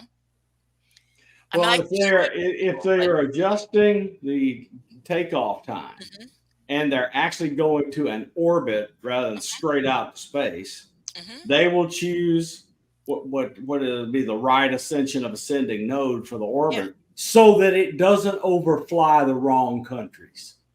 Well, there you go. That's a good point. Or if they're catching stuff coming in, they're needing to catch it in on a certain orbit for the same possible reasons. So, yeah, I just have questions. I mean, I know what I'm seeing. We're seeing a lot of it. Is it them? Is it us? Is it both? Is it, is it moving it in, moving it out? What, is it training? Is it figuring out how to use 3 different entrances to the same base because it's been behind 3 different hills? I mean, I'm left just going, I want other researchers to come out here, camp out for like 2 weeks, see it with me every night, tell me the patterns and say, what are you seeing? What's going on? And get bright minds thinking about it because it's a lot of activity. It's happening like clockwork. Everyone can experience it. And so far, I just have tourists going, wow, you mean UFOs are real? I mean, I'm like, no, I want researchers who are way beyond that to come out and tell me, what the heck am I seeing? Is this a military operation? Is this an intelligence operation? Why? What's the timing? What's going on? What can we learn from what we're watching? This needs to be a research project. And I am going to reach out to some more big name researchers. Here we go, Melinda. We're bringing in the last 10 seconds here. 10, 9, 8, 7, 6, 5, 4, 3, 2, 1. Happy New Year! Happy New Year, Rob. On the West Coast, Happy New Year. Thank you very much. West Coast. We were able to bring California. New Year's in for everyone across the United States Nevada, today. We were able to do this right here on Spaced Out Radio, and we do appreciate every one of you out there, every single one of you out there, for coming and sharing this with us tonight. And like I said, I don't know how your 2023 went, but I really hope you do have a great 2024. I hope awesome things happen for you. I hope awesome things happen for ufology. I think we've talked about enough things to kind of point in the direction to show that we're already, as Melinda said, we're already on a great start getting into 2024. And it's just, I think there's a lot of good things that happen for disclosure this coming year. And I'm just so excited to be a part of it, to be able to talk about it amongst legends like we have sitting here with me today. And so with that being said, I just want to show my gratitude to everyone up here on the panel, to Science Bob, to Jim Goodall, to Melinda Leslie, all legends. And I really appreciate being able to share this space with you guys and to bring in the new year. And I think, we'll be doing a lot of talking together, obviously, for this year. A lot of work to be done. And I'm just glad that you guys shared this time with me. So that's me showing my appreciation to you guys.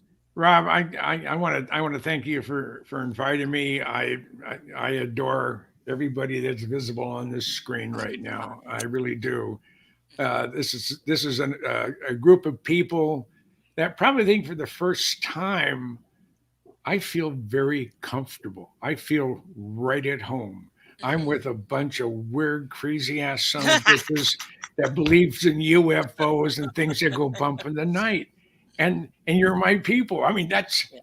it took me 70 some odd years to find that out, but I did. In 2019, I did. I was all of a sudden I was thrown into the pit, and it was just it's been a fun ride, and it's getting more fun.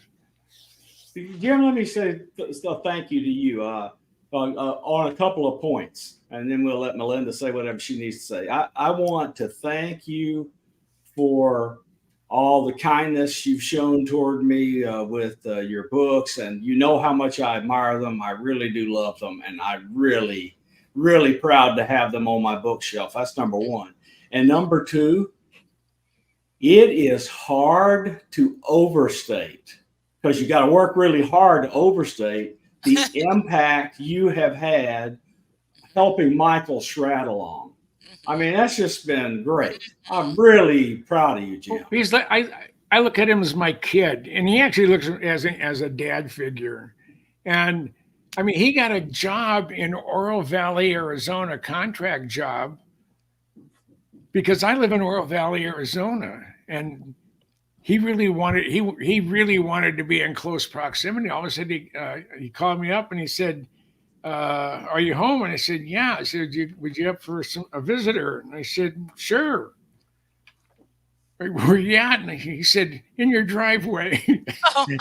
and he comes in, and he is as kind and actually sweet and innocent, if that's the correct way to pronounce it. He doesn't have an evil, vindictive bone in his body. He couldn't go up there and lie. He doesn't have, that's not in his DNA. He can't. So when he's up there giving, a talk on a crash or a retrieval, he's like Sergeant Joe Friday in Dragnet. These are the facts and nothing but the facts, and the names of the innocents have been changed. But he is not putting in any of his opinion in there like we get from. I don't watch national news. I don't even watch local news anymore. I watch the weather, and it's wrong half the time, but it's at least it's apolitical.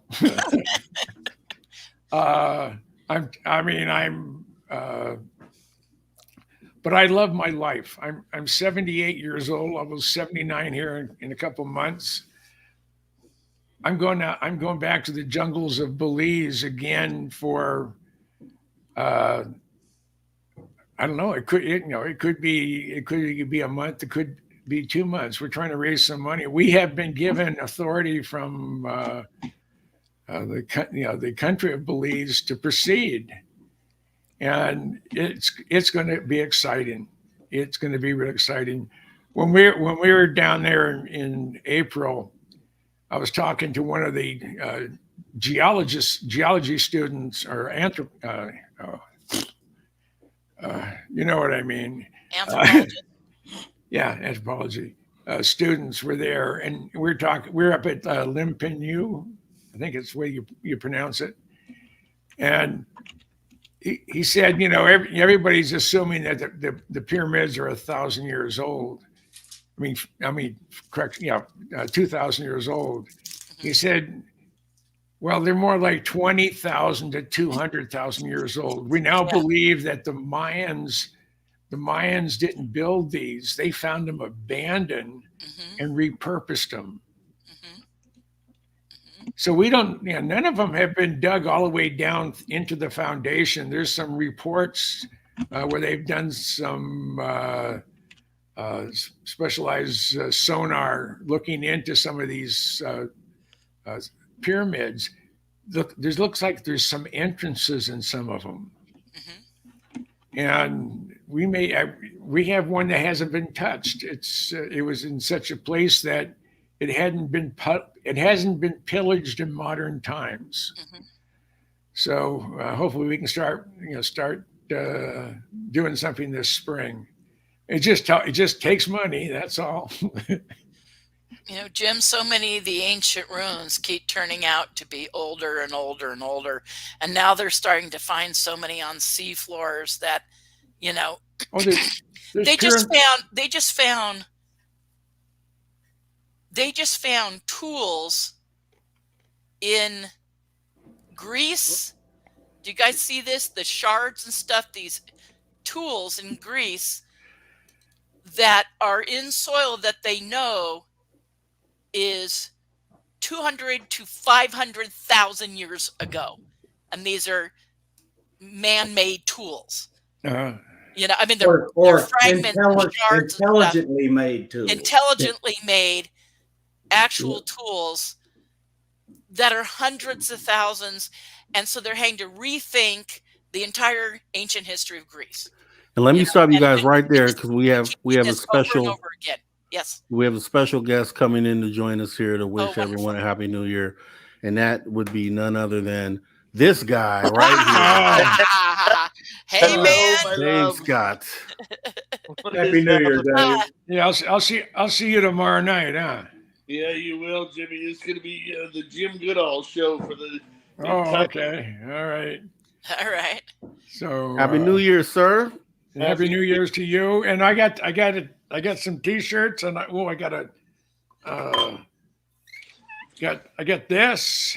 It must have been Santa Claus. I don't know anybody else would have the class to send me something like that. Yeah. So. Well, you are a Jimbo, so we got to do that kind of stuff. Yeah. And I have, well, actually it's covering my other monitor because I don't have a way to turn it off. I do, but it's a pain in the ass, so I just put something over it. But I have the Random Guy T-shirt. Nice. Yes, and I thank you, and Happy New Year, my friend. Happy New Year. Is that Science Bob over there? Oh yeah, Science Bob. Come on, buddy. I'm doing great, man. How about you? I'm good. Listen to the fireworks in the background here. All right. Hi, Melinda. Love you, dear. Love you too. Love you, Dave. Happy New Year. I just wanted to say Happy New Year to all of you on the panel. Robbie, you especially for running an incredible show. Yeah. All of our listeners who are working hard with us on this night. And, I hope everybody's safe and sound for 2024. It's been a great year in 2023 for us and our growth and potential and our friendships. And look forward to 2024 with everybody as well, starting tomorrow night. All right. Yeah, wonderful. Or tonight. Congratulations on all your success, Dave. Well, I couldn't do it without people like you. Exactly. Piece of cake. Anytime, my friend. For sure. Anytime. Yeah. So you stay healthy. Well, trying. My beard is healthy right now, so that's yeah. The beard's looking good, Dave. Yeah, looking good. This is Science Bob quality right here. Well, you got the hair that Science Bob is missing, man. It's my gray beard is on his wall. Yeah, on his wall. That is true. It's on his face, man. That is very true. Yeah. I have his barber who's up just up the road from Oro Valley, and he always wears a cowboy hat, and he's a cowboy, but he's had some incredible training. And I say, Ralph, I said, who cuts your hair? And he lifts his hat up. He has none. He has chrome dome. Said I had a little bit of hair in high school, and I just sort of, when he was in the military, he eventually just sort of went away. Yeah, I just had to laugh. And I said, well, how did you get into being, really an incredible barber, hairstylist or whatever? And he was at some of the top hair salon type schools in the country. I don't know what they are since I'm not into hair salons. So either is Bob, but so where were we going with that? I forgot. I'm That's right. I'm tired. I've We're all had it. getting tired. It's getting Yeah. Yep. And like I said, I appreciate you guys really coming in and stepping Thanks, in Rob, and for hanging out with me having for this us. New Year's. It was fun, Rob.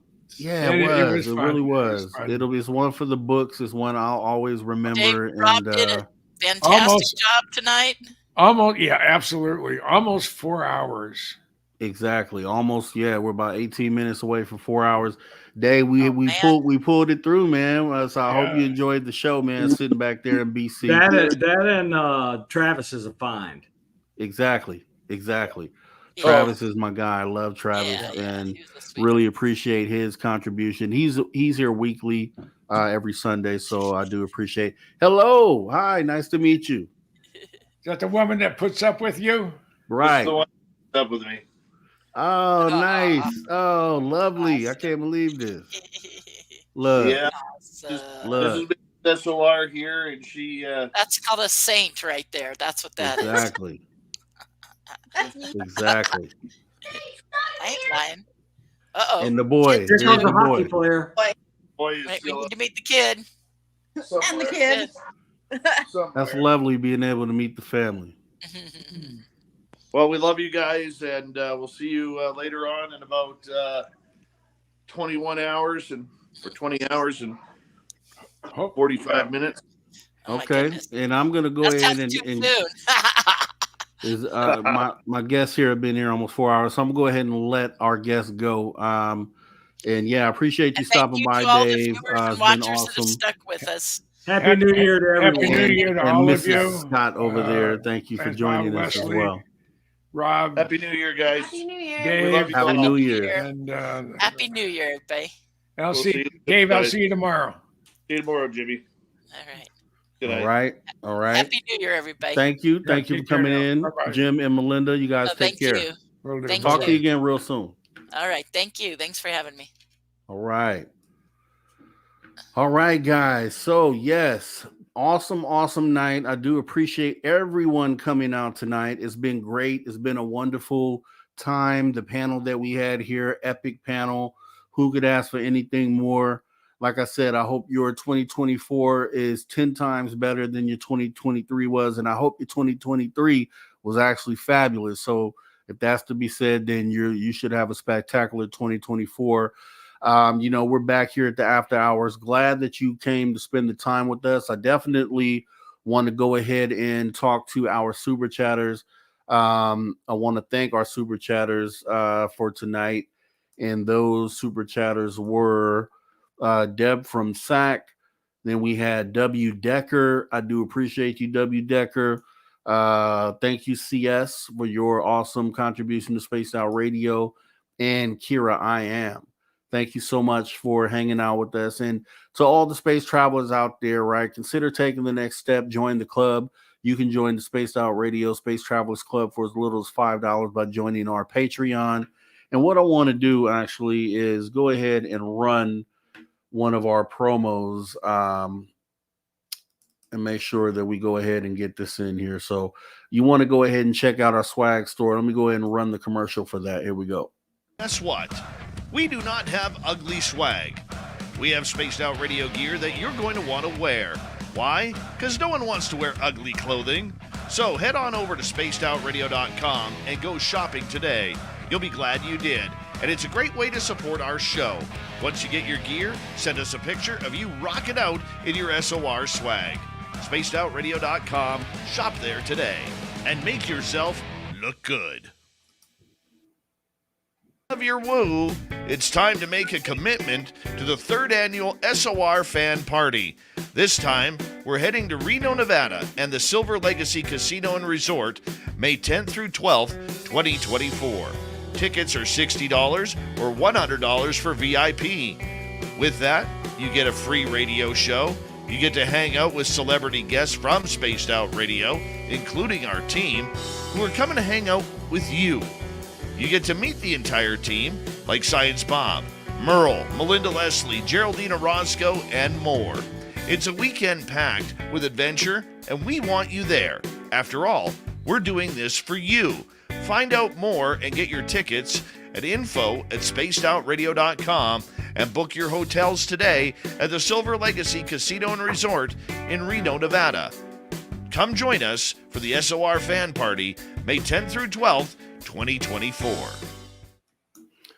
All right. So once again, we appreciate all of your support out there. We definitely want to thank you guys for coming by. We do appreciate you tuning your frequency to Spaced Out Radio, where we do what we do best, guys. And what is that?